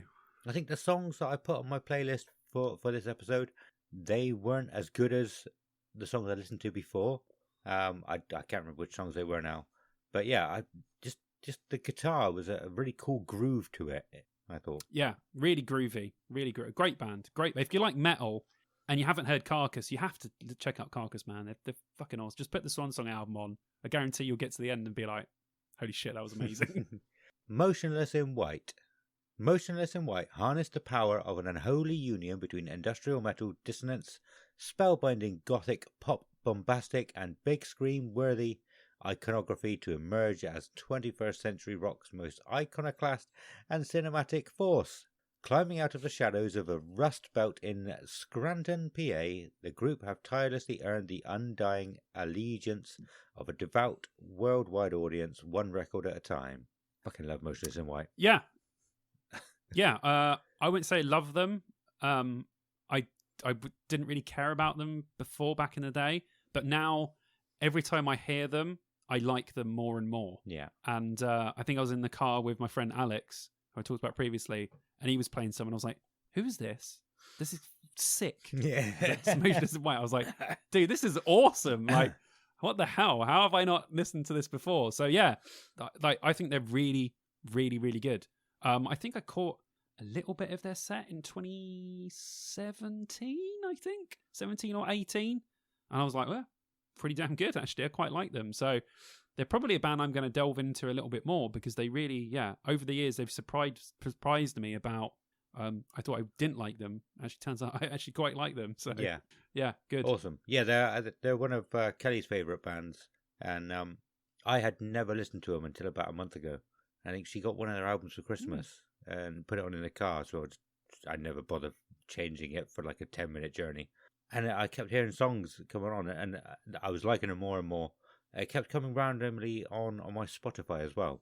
And so many times I thought, oh, is this Breaking Benjamin? And it wasn't. It was Motionless in White. So many times, like loads of different songs. I genuinely thought it was Breaking Benjamin, and I absolutely love Breaking Benjamin. I can hear that now. They have that. Well, their newer stuff anyway has that US radio rock vibe that we were talking about before. Yeah. You know, like 3 Days Grace, Breaking Benjamin, Motionless in White, Fozzy, that kind of real American. Yeah. You know, you say radio rock, but they play much heavier stuff on the radio in America than they do over in England. So, yeah, really good. Yeah, awesome. And I'm looking forward to watching them. I think Kelly's worried that they might clash with Ice Nine Kills. Because they're two very similar bands, but I don't think they will. I was looking earlier. I don't think they will. I think Motionless in White will be on around, probably a bit later, I think. How many? Yeah. I think Ice Nine Kills seem like they're going to be on around 1 o'clock on the main stage. And I think Motionless in White will be a little bit later on the second stage. But we'll find out. Sweet. We'll find out. But yeah, Motionless in White. The next band is 3 Days Grace. You literally just mentioned. Oh, wow. Yeah. Okay. There wasn't anything on Download's website. I had to get this off Spotify. It's nothing too interesting. It just says 3 Days Grace is a Canadian rock band formed in Norwood, Ontario in 1992, originally as Groundswell, and played in various local Norwood backyard parties and area establishments before disbanding in 1995 and regrouping in 1997. That's all it says. Oh, okay. Yeah. Yeah. 3 Days Grace are one of my favourite bands, possibly ever, in rock or metal. They're incredible, great bands, great songs, incredible band. Their latest album didn't really do it for me, although I think the singles are really good. But yeah, these guys always put on a fantastic show. They've got so many bangers. Even if you don't know 3 Days Grace songs, you'll stand there and you'll go, oh yeah, I know this song. Oh yeah, I know this song. Because they're in America, they're absolutely huge in America and Canada. So, but yeah, I am really looking forward to them, and I will watch 3 Days Grace over everyone on this day. So I don't care who clashes with 3 Days Grace. I will be watching 3 Days Grace. Awesome. I think I'll be there with you. I really like 3 Days Grace. I've never really put them on. I've never wanted to put them on and listen to them as a band. I obviously know a few of their singles that they've released over the years. Well, back in early 2000s, probably I didn't really hear about anything else other than that.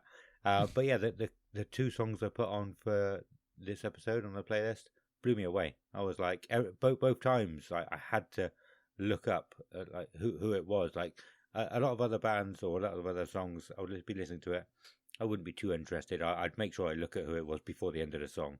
But straight away, I'd be like, who's this? I need to know who this is. And both times, of both of the songs, I did that. So yeah, I really enjoyed them. I think I've said this to you before. I'm really surprised out of all the music, and I feel like I know your music taste quite well now.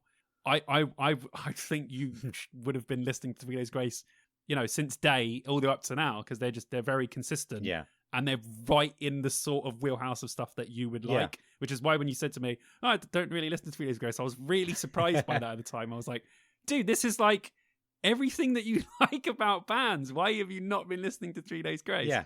So it's good now that you've actually discovered some of the songs that hopefully can get you to listen to more. Yeah, so. well, I think a lot of the American rock radio bands that you said from the period that these were from, like early 2000s, like 2002.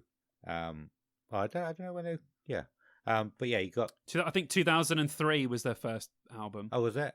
Called 3 Days Grace. Around that time, you had bands like Jimmy Eat Boring. I'm so glad that's what we're calling them now. I love it. I would probably put like, is it Yellow Card? Yellow Card in there? Or would you say more pop punk?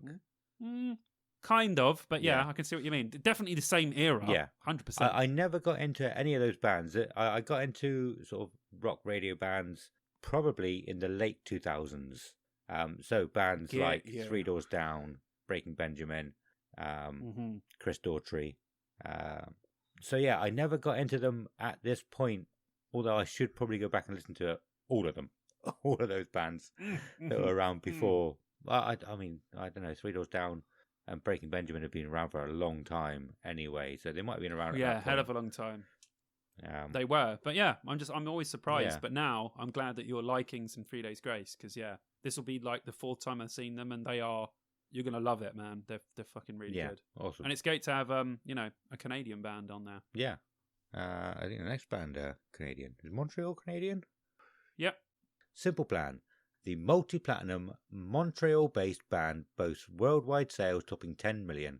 Accolades include a 2005 Teen Choice Award, 2006 Juno Fan Choice Award, 2012 Alan Waters Humanitarian Award, 2012 Yahoo Canadian Impact Award, 2012 NRJ Award, and the 2013 Alan Slight Humanitarian Spirit Award. Jesus.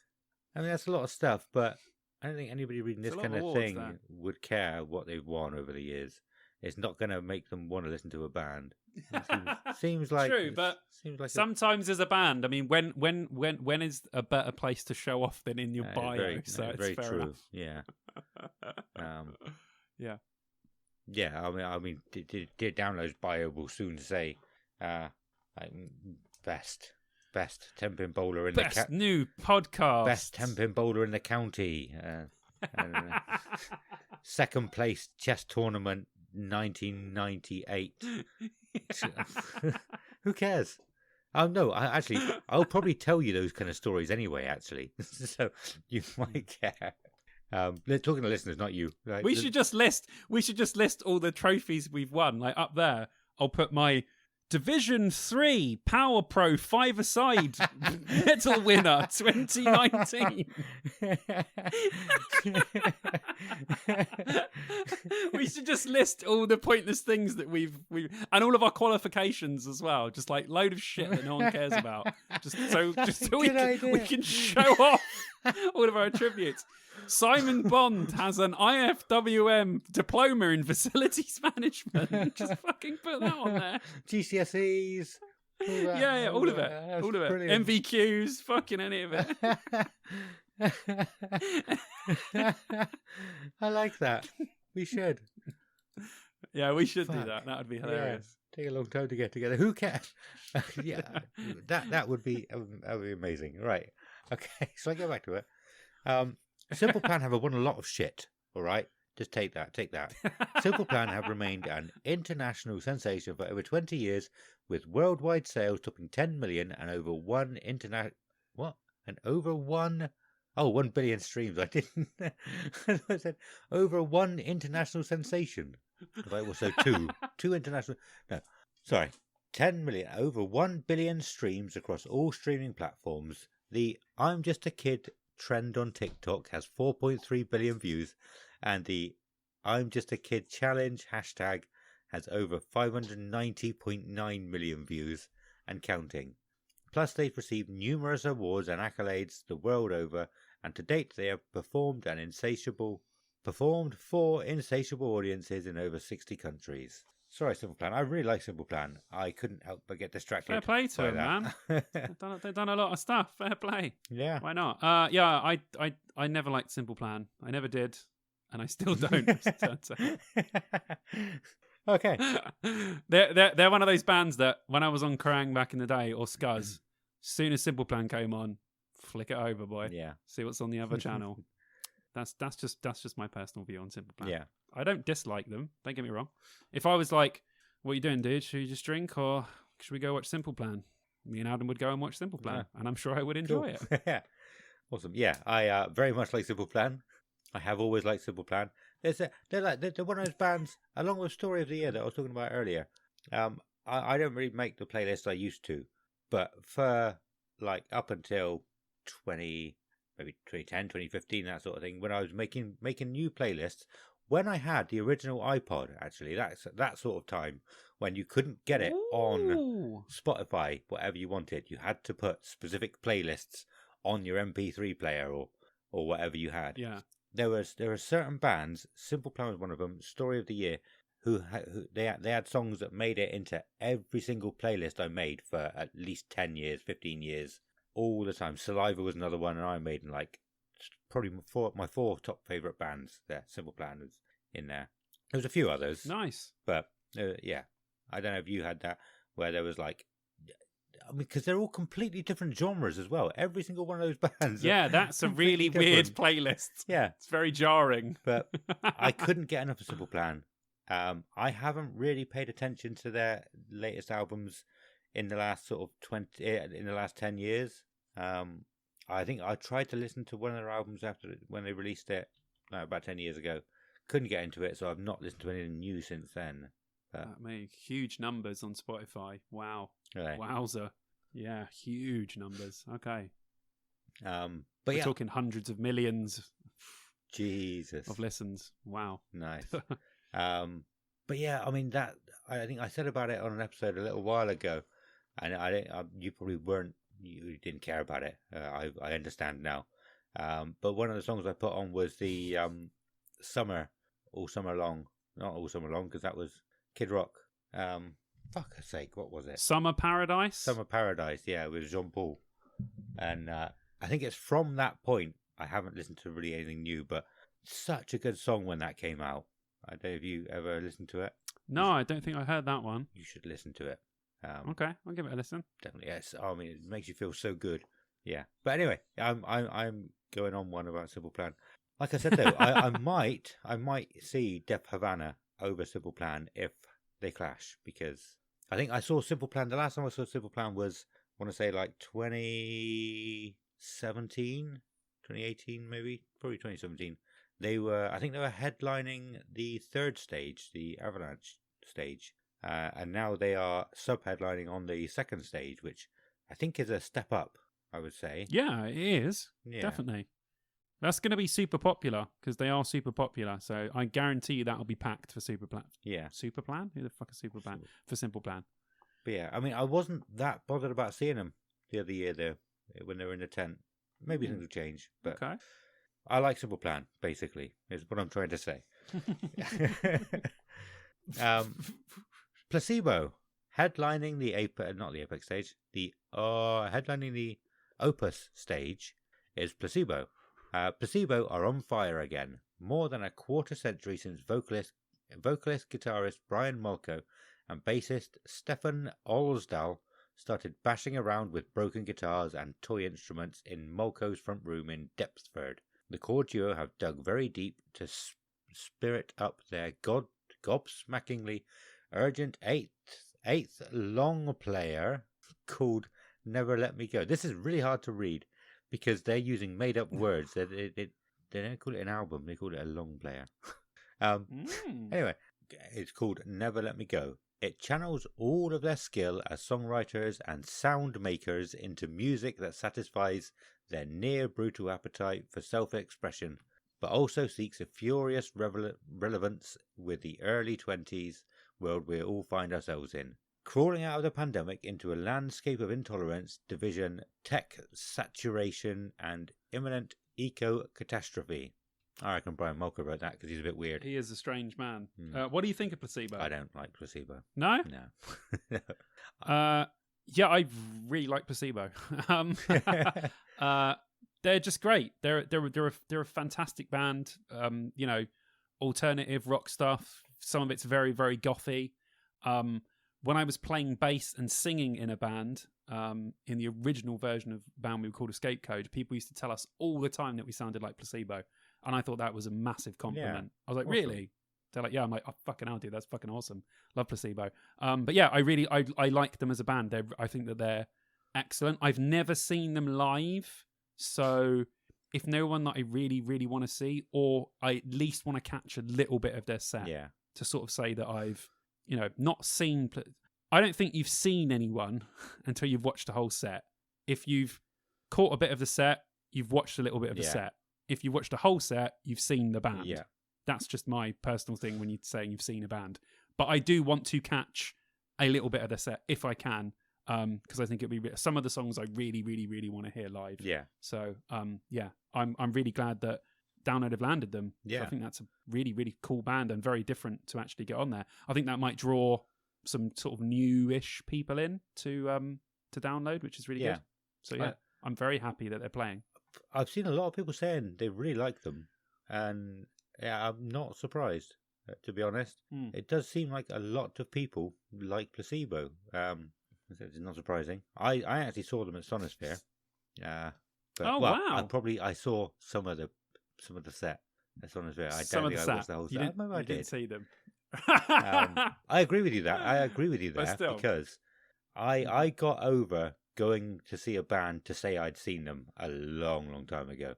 Say, for example, someone like, is it Poison who do, is it Every Rose Has a Thorn? Mm-hmm. That's like the only song of theirs I know. Is that Poison? If they were playing and I wanted to go to watch that one song, now I'd probably just go, fuck it, I don't care about seeing them for that one song now. I don't care about seeing a band to say I've seen them. Get you. So yeah, no, I agree with you Yeah, there. like to tick If them you're a off the fan list. of them and you want to go and watch them, go and watch them. I mean, other people can do that. But yeah, I'm not surprised. Do you want to know what the first Placebo song I heard was? It's not one of their most popular. It was Pure Morning. Oh my god! Yeah, because it was on one of the Now CDs or pop CDs that I had, and I really liked it as a song. Really liked it as a single. Nice. I knew all the words, but I just never got into them as a band. Oh, okay. Yeah. Well, Bitter End Fair was enough. good because that was on Well, SSX3. Yeah, it's a great song. We'll yeah. Well, you never know. If no one's on, Yeah. we may go and check a little bit out of Placebo and have a little. Do you know what? There's look. probably after saying those two, there's probably more Placebo songs that I like than I realise. But yeah, I've never wanted to put them on. Fair enough. But yeah, they are headlining the Opus stage. Opus. Yeah, it's cool, man. That's good. That's a big gig. That is. You can cram a lot of people on that stage. Yeah, a hell of a lot of people. So I'll be really interested to see what their crowd size is. But yeah. Wicked. All right, and opening the Apex stage on the Saturday is Polaris. When it came time to make their second album, The Death of Me, Sydney metalcore outfit Polaris knew they had a tall order on their hands. Its predecessor, 2017 debut The Mortal Coil, was an ARIA-nominated top 10 hit in Australia, introducing the group to legions of fans around the country and, thanks to an extensive international touring schedule, the world. And that's it for Polaris. Did you like them? I've written metalcore, good riffs. Now's time to rant. Are you ready? Go on. Is it just me, or is modern metalcore really boring? Like, all the riffs are good, all the vocals are good, the music's good, but modern metalcore just feels very paint by numbers to me. Okay. Like, sort of the same thing why people kind of went off Killswitch is, here's the nice vocal part. You know the chorus is going to be singing, and all of the verses are going to be screaming. It might just be a me thing. Like, I think about that bit in because modern metalcore is still really popular. Like, these bands are doing huge numbers, even though to me all the band is just it's the same thing. It's just done by different bands, and it's to varying levels. Some of it's really good, some of it's not so good. But I'm just surprised that modern like metalcore is still as big as it is, as it's just standard paint by numbers metalcore. Like, yeah, the riffs are good, but it's all been done before like a million times by better bands 90% of the time. I can't get on board with these modern metalcore bands. I listen and I go, that sounds really good, but nothing stands out to me that's great. Yeah. And that's just what I'm getting from all... I don't think I like one modern metalcore band, because they all sound the same to me. I'm not saying this is if you like them, you like them. But I don't know. I'm not into it. Like, I don't know. I find... when I was thinking it, I was like, I'm thinking of something in my head. And I was like, I know exactly what I'm thinking of, right?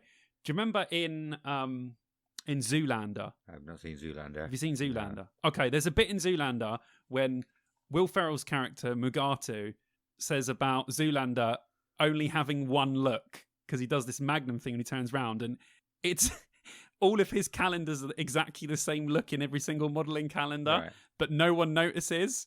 And there's this bit at the end where he's like, I feel like I'm taking crazy pills. It's all the same look because no one else can see it but him. And that's how I feel about modern metalcore. Like, loads of people listen to them. They're doing huge numbers, but it's all the same. Yeah. Like, I feel like I'm taking crazy pills. And this is someone who always loved metalcore. Like, metalcore was my jam. But I don't like modern metalcore. Well, there's no band that's done it for me or stood out to me massively. I like metalcore influences. I like when bands put metalcore. But if you're just a sort of metalcore band, I can't get into any modern metalcore. And Polaris are one of the bands that I would put in that thing. Okay. May just be me. Yeah.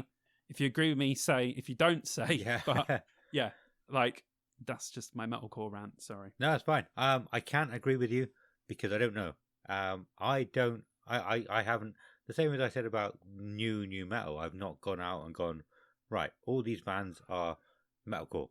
Let's listen to them. Let's see what's the same. Let's see what... It doesn't go into my head. It doesn't go in and say, oh, this band is this genre. This band is this genre. And so I don't know the new ones either. Does that make sense? I've never thought about it like that in that way. So I can't have opinions on it, to be honest. Okay, but what did you think of Polaris? Polaris, I think I quite liked them. Yeah, I think they're one of the first bands I actually heard when I put this playlist on. And I think I quite liked them. Nothing spectacular, but I thought they were right. Okay, cool. Next up is Fever 333. Rebellion needed a soundtrack. It got that and a whole lot more from Fever 333. Rallying round a mission of art as activism in 2017, the group first publicly assembled with an unpermitted demonstration in front of a South Central Los Angeles landmark, ducking out before the cops came, but leaving a mark on the streets of their hometown. Shockwaves rippled through the culture. The title track and their Made in America EP scored a 2019 Grammy Award nod at the category of Best Rock Performance. Their full-length Roadrunner Records / 333 Records crew debut. This is the first time I've really struggled. It's debut LP, but I wanted to say debut LP. Debut LP, Strength in Numbers, toppled 60 million total streams. Kerrang christened it the best debut album of 2019, honoured the group with Best Song at 2019 Kerrang Awards, and included them on a cover alongside Metallica, Jimmy Page, Ghost and Skunk Anansie. Not to mention, they have collaborated with everyone from Poppy to Run DMC and Vic Mensa. Do you like Fever 333? Do you remember in like 2018-19 when everyone was going on about Fever 333? Yeah. And like they were like set to be like the next big thing. Obviously that didn't happen at the time. But I never got the hype. Even now I listen to them, I'm like, it doesn't, nothing about them grabs me or does anything for me, really. I can see that they're very good. But yeah, just I've never been a fan of Fever 333. Can't get into them at all. I have a love-hate relationship with them. There are some songs I really, really like, and some songs I really don't like.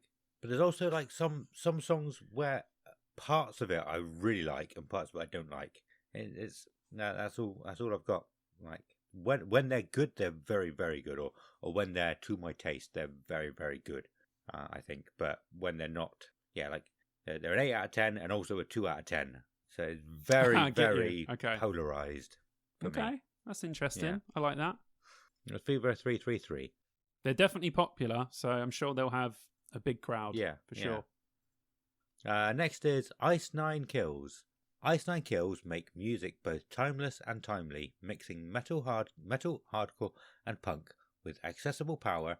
New hard rock meets horror anthems like Hip to Be Scared, Assault and Batteries, and Take Your Pick demonstrate Spencer Charner's fascination with fright, obsession with pop culture, and his expertise with inescapably wicked melodic hooks and clever twists of phrase. You don't like him, do you? Still. I really want to like them. Yeah. This is the thing with Ice Nine Kills. They have everything I like. And they have like horror references. Yeah. And they do loads of cool shit on stage. And like I said before, like normally I would find his vocal tone annoying, but I don't find his annoying. Yeah. But there's something that's not grabbing me. At one point there's going to be something that grabs me for them. But I think seeing them live might change my opinion on them. So I would like to catch them live just to see if that's going to push me over the edge. But yeah, I mean, I appreciate everything that they're doing and I really want to like them. But at the moment, I haven't liked them. Yeah. I mean, I don't mind them. I think they're one of those bands, I can't remember who it was I said about last week, but it seems like when they have fans, they get super fans. Or, you know, a lot of their fans become super fans, which helps their band out massively because they're the kind of people who will go and tell people out from nowhere about a band to go and watch them and stuff. Kelly really likes them, so she's had them on in the car as well, which in turn means I quite like them a little bit more. You know, I just get more familiar with the songs, and you're like, actually, this is quite good. So they've grown on me a little bit. Not that I didn't like them before, I just didn't get the fascination with them. But yeah, they have grown on me. So yeah, I will probably be going to watch them at download. That was Ice Nine Kills. Next up is Clutch. Clutch shares more in common with the Grateful Dead, Rush and the Allman Brothers than their heavy riffs and heady twists of phrase might suggest. But like those bands, the supporters who adore Clutch are there for the experience, community and authentic connection. To love Clutch is to feel a sense of ownership, membership and belonging. Now, that sounds culty, doesn't it? Very culty.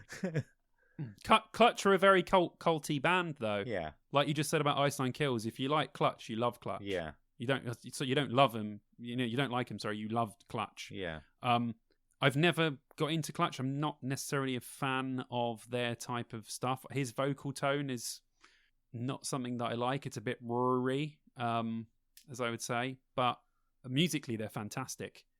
Really great riffs, really stonery stuff in there as well. I like them, but I wouldn't go out of my way to listen to them. Yeah. They're not, I wouldn't just think to myself, oh, I want to stick on some Clutch. But I can see what the fuss is about and why they've got so many diehard fans. I'm just not one of them. Cool. Yeah, me either. I'm not a fan of them. As soon as I heard them, I was like, yeah, this is not for me. I knew it wouldn't grow on me. I still listen to them. I didn't just skip them because I knew I wouldn't like them, but not my kind of music. That was Clutch. Next is Alexis on Fire. Otherness is the first album in over a decade from the group Rolling Stone declared put Canadian post-hardcore on the map. 5 guys playing aggressive rock grew to a hockey arena headlining phenomenon while pushing and pulling between spirited guitar leads, melodic might and emotional weight. AOF released 4 hugely successful studio albums, all music Canada Platinum certified. Alexis on Fire in 2002, Watch Out in 2004, Crisis in 2006, and Old Crows / Young Cardinals in 2009.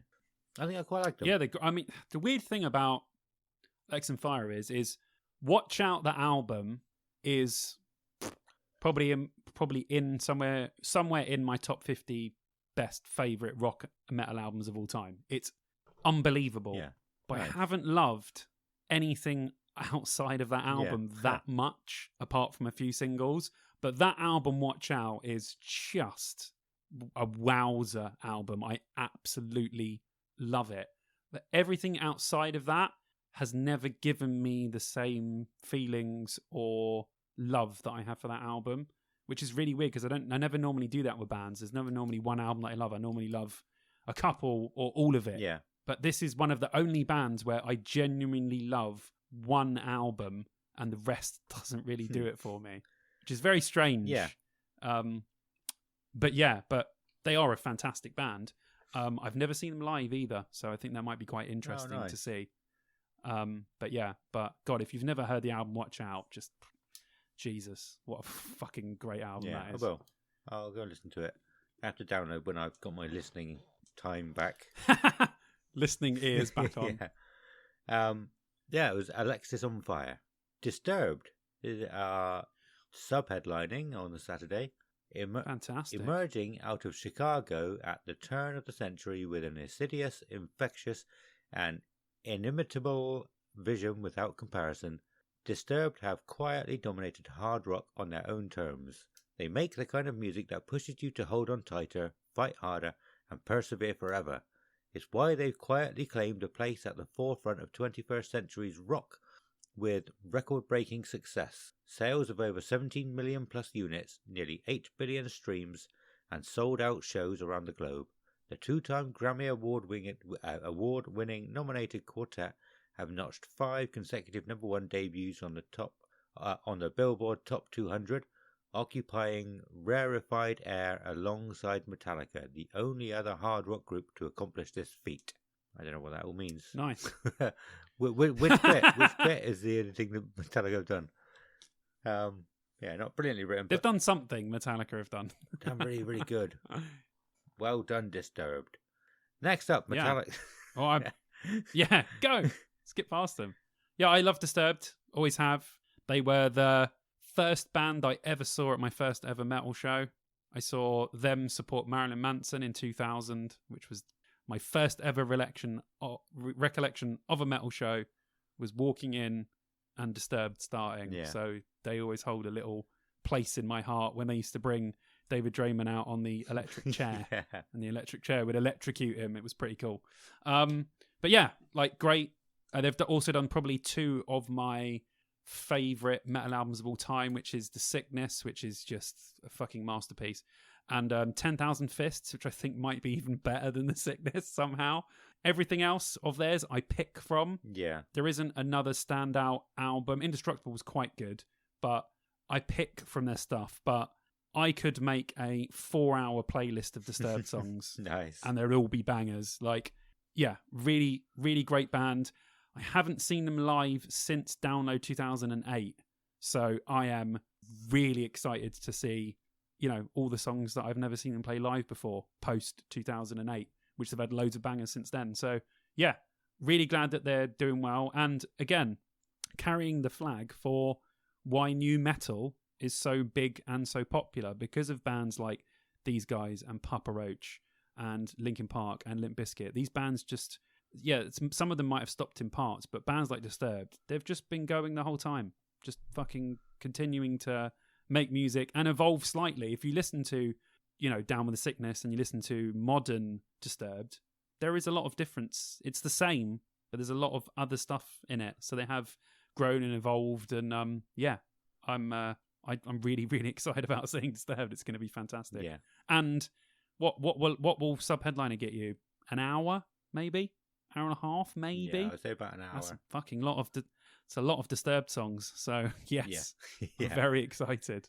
Very excited. Nice. What about you? So I've probably said it on the show before. I've only ever really listened to the first album, but even for Disturbed, there's been a lot of bands I did that for. But Disturbed, I did that. I think I owned Believe, and I own 10,000 Fists. I just could never get into them, and so I never really went back to Disturbed after that. Believe was okay. I liked it. It's got some great songs on it. Yeah. Liberate is what a song that is. But I would highly recommend you going back to 10,000 Fists. Yeah. And giving it another listen, because I genuinely think it might be better than The Sickness. Yeah. Well, like, is that good? I did what I do too often, or have done too often. I said about it last episode. Is I wouldn't go back and give bands another chance. Like if I heard a couple of songs from Disturbed's new, like one of their albums when it was first out, and be like, I'm not into this, so I just won't give it a chance. But the two songs I picked were from like middle albums. One might have been from what was the other one you just said after 10,000 Fists? Indestructible. I think one was from that one. One was from another album that I never really heard, and I really liked both of those songs, but only after a few listens. So I really should go back and check out more of their stuff, and give them more of a chance, because the first album was incredible. I think most people know that. Yeah, but I just never let them give them enough of a chance to let them grow on me for the rest of it. So you got 5 weeks. 5 weeks to listen to Friday's bands, then Thursday's bands, then the takeover stage. We've got to listen to all the comedians that are going to be on the Side Splitter stage. No, we Fucking hell, we've got to work that out fast, don't we? Okay. Yeah, no, there'll be days where I can listen to other stuff. I can listen to Black Swan, I can listen to some Disturbed stuff, but I will be cramming the other bands that we have to listen to for this as well. Okay, fair enough. But yeah, Disturbed, I am actually really looking forward to seeing them as well. Really looking forward to seeing them. Buzzing. That'll be good, man. We will be pished up by this point, hopefully. Yeah. Well, probably not for £8 a pint. We'll probably be stone sober, but yeah. Wow. Yeah. Let's say no more about that. I probably shouldn't say what I want to say. Okay. Well, as we all know, headlining on the Saturday and the Thursday is Metallica. Then we do actually know what the set lists are now, don't we? As long as they keep the same set list for the whole tour. They might change a couple of songs, but I'm guessing the bones of those will probably be the same. Yeah, would have thought. And it was 2 best of sets, pretty much. Yeah, I was surprised by that. I thought they would have a day of either Saint Anger or Kill 'Em All, wasn't it? The first one, which is 40 years anniversary. Yeah. Or the new album, 72 seasons. That's the one. Yeah. But yeah, they didn't do anything. They've got songs from 72 seasons spread in there, which is quite nice. It was quite an even mix. Like, there was some thrash stuff in there. There was some, Reload rock era Metallica. There was some newer Metallica stuff on there from like Hardwired and Death Magnetic. I thought it was a really good mix, actually. And they had The Day That Never Comes on the set list, and I was like, I actually put on the Discord, I think, if they play that song, I'm literally going to shit myself, because that is one of my favourite Metallica songs, and I've never seen them play it live. If they play that live, yes. Yeah. I might shed a tear out of happiness. What album is that on? Death Magnetic. Okay, awesome. Yeah. Yeah, I remember seeing you say that. Yeah, I was like, oh my... When I saw it on there, I was like, fucking hell, what? I was like, no way. That is amazing. So hopefully they keep that in the set, because I'd love that. Yeah. Well, yeah, there wasn't actually anything written on Download's website about them. We don't really need to say much anyway. I did get a little bit off of Wikipedia, but it's stuff we all know. Yeah. So yeah, I was gonna go and watch them both nights until I saw their set lists, and I think I prefer Thursdays. So I might not even bother with them on the Saturday now. I've changed my mind again. I'm going to do something else. I'm going to have my Thursday afternoon on Saturday night that we're missing out because they got bands on. Okay. Well, we'll see. We'll see, won't we? We'll see. We'll see. It might change when we're there, but yeah. I'm super excited to just hear Metallica play loads of good songs. Yeah. That's it, really. I'm just really excited to see Metallica. I'm buzzing. James Hetfield's voice is really fucking great at the moment. So hearing him sing all the other songs is going to be awesome if he is really good. Because from what I've heard, fucking excellent live. So yeah, buzzing. But it seems like they're trying to do a lot of things that no one's ever done before, or a lot of things that has not been done in as much of a scale before. So we might see some really cool things at Download. They normally have a snake pit there. I've seen people questioning whether they're going to have the snake pit at Download. No, don't think so. No. But yeah, it'll be interesting. It will definitely be interesting. We'll see what happens. Any more to say on Metallica before we start to close up shop? No, just buzzing to see them. That is all. Cool. Yeah, I don't need to say too much more. We have had people posting the set lists in our Discord. If anybody's interested, you've probably seen them already, but come and join our Discord anyway. Just to have a look at them again. They always stay in the same place on the Discord. You can save them or whatever. Yeah. They don't stay in the same place. I don't know why I said that. They keep moving up the more people chat. But the Discord's amazing anyway. Yes. It's time for us to leave you there, I think. It's time for us to leave you. We've still, like we said, we've still got so much more to talk about. We're going to struggle to fit them in, so we might actually do an extra episode somewhere here or there. But that is everything for this episode. And I'm going to leave you with a story. Oh my God, with okay. Adam. Because I was meant to say at the beginning Story of the episode, and I completely forgot. But it's a cool story. It's not really that cool. But I was working the other day, driving around, I was listening to the Hardwired podcast, actually. I don't even listen to that. It was with it was their first ever podcast. It was with two of the people who booked the bands for Download. I think is it Danny and Danica? I think their names were. And it was very cool podcast. And so it got me thinking about Download, and I had to deliver to someone's house. So I paused it while I was at the house. They weren't in, etc. I knocked on the door, waited and everything. They weren't in, so I wrote a card out, turned around, and I could taste warm cider because I'd been thinking about Download for a little bit.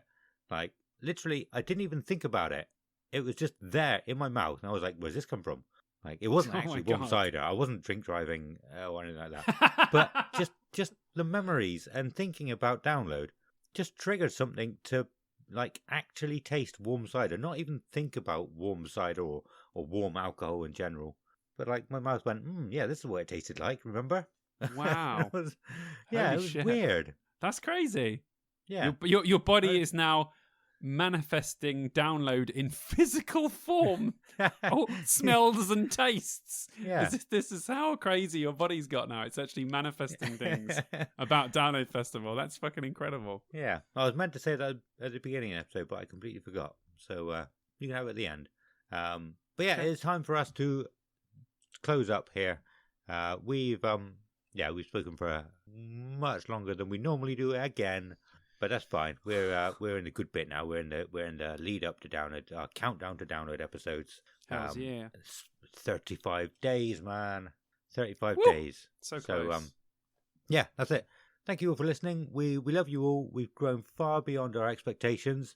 We really enjoy doing this, and knowing that other people, knowing that all you guys are enjoying it too, makes it much better. It's so much like nicer feeling to us. So thank you, Simon. Did you want to say a few words about your YouTube? Yes, I have a YouTube. Go and watch it. I'm on it. It's Simon Bond. Excellent. We have been Dear Download, and we'll see you in 2 weeks where we'll be talking about all the bands playing on the Friday.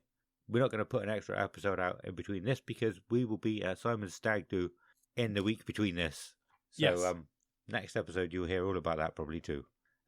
We'd love to hear from you, whether it's by email, send us a message on the socials, or joining our Discord like we keep banging on about. All the links to everything you want is going to be in the show description. It'll be in a link tree, and you'll have all the links to everything in there. We also need to thank our patrons. We've actually got 2 new Patreons this week, which is ridiculous and incredible. So Amazing. a massive thank you, huge thank you to Matthew Mayers for becoming a Patreon, and to, I don't know what to call him. We call him Jacobs, but his name is Dan Cross. I didn't know what to call him then. And a massive thank you to Dan Cross, or Jacobs. Well, you have to let me know what you'd rather be known as to people on here. I'm sure you'll see him in Simon's blog too. That's not what he called him. That's not what he called him on the bits that got edited out the program. So, and a massive thank you to our James Harrison and Alexander Toon. You are all legends, all of you. Thank you very much. We appreciate your support. And on that note, our Patreon can be found in the episode description as well. If you want to support us more than just being awesome in the Discord, then joining our Patreon will help us out massively. We have all sorts of stuff up for grabs, or we will have all sorts of stuff up for grabs in the near future. Guitar picks, patches, t-shirts, etc. We will definitely get the t-shirts made up before download. So if you can, go and sign up. Every penny we get will go back into the podcast. Thank you all again for listening. If you can review or rate us wherever you listen, that would be absolutely amazing.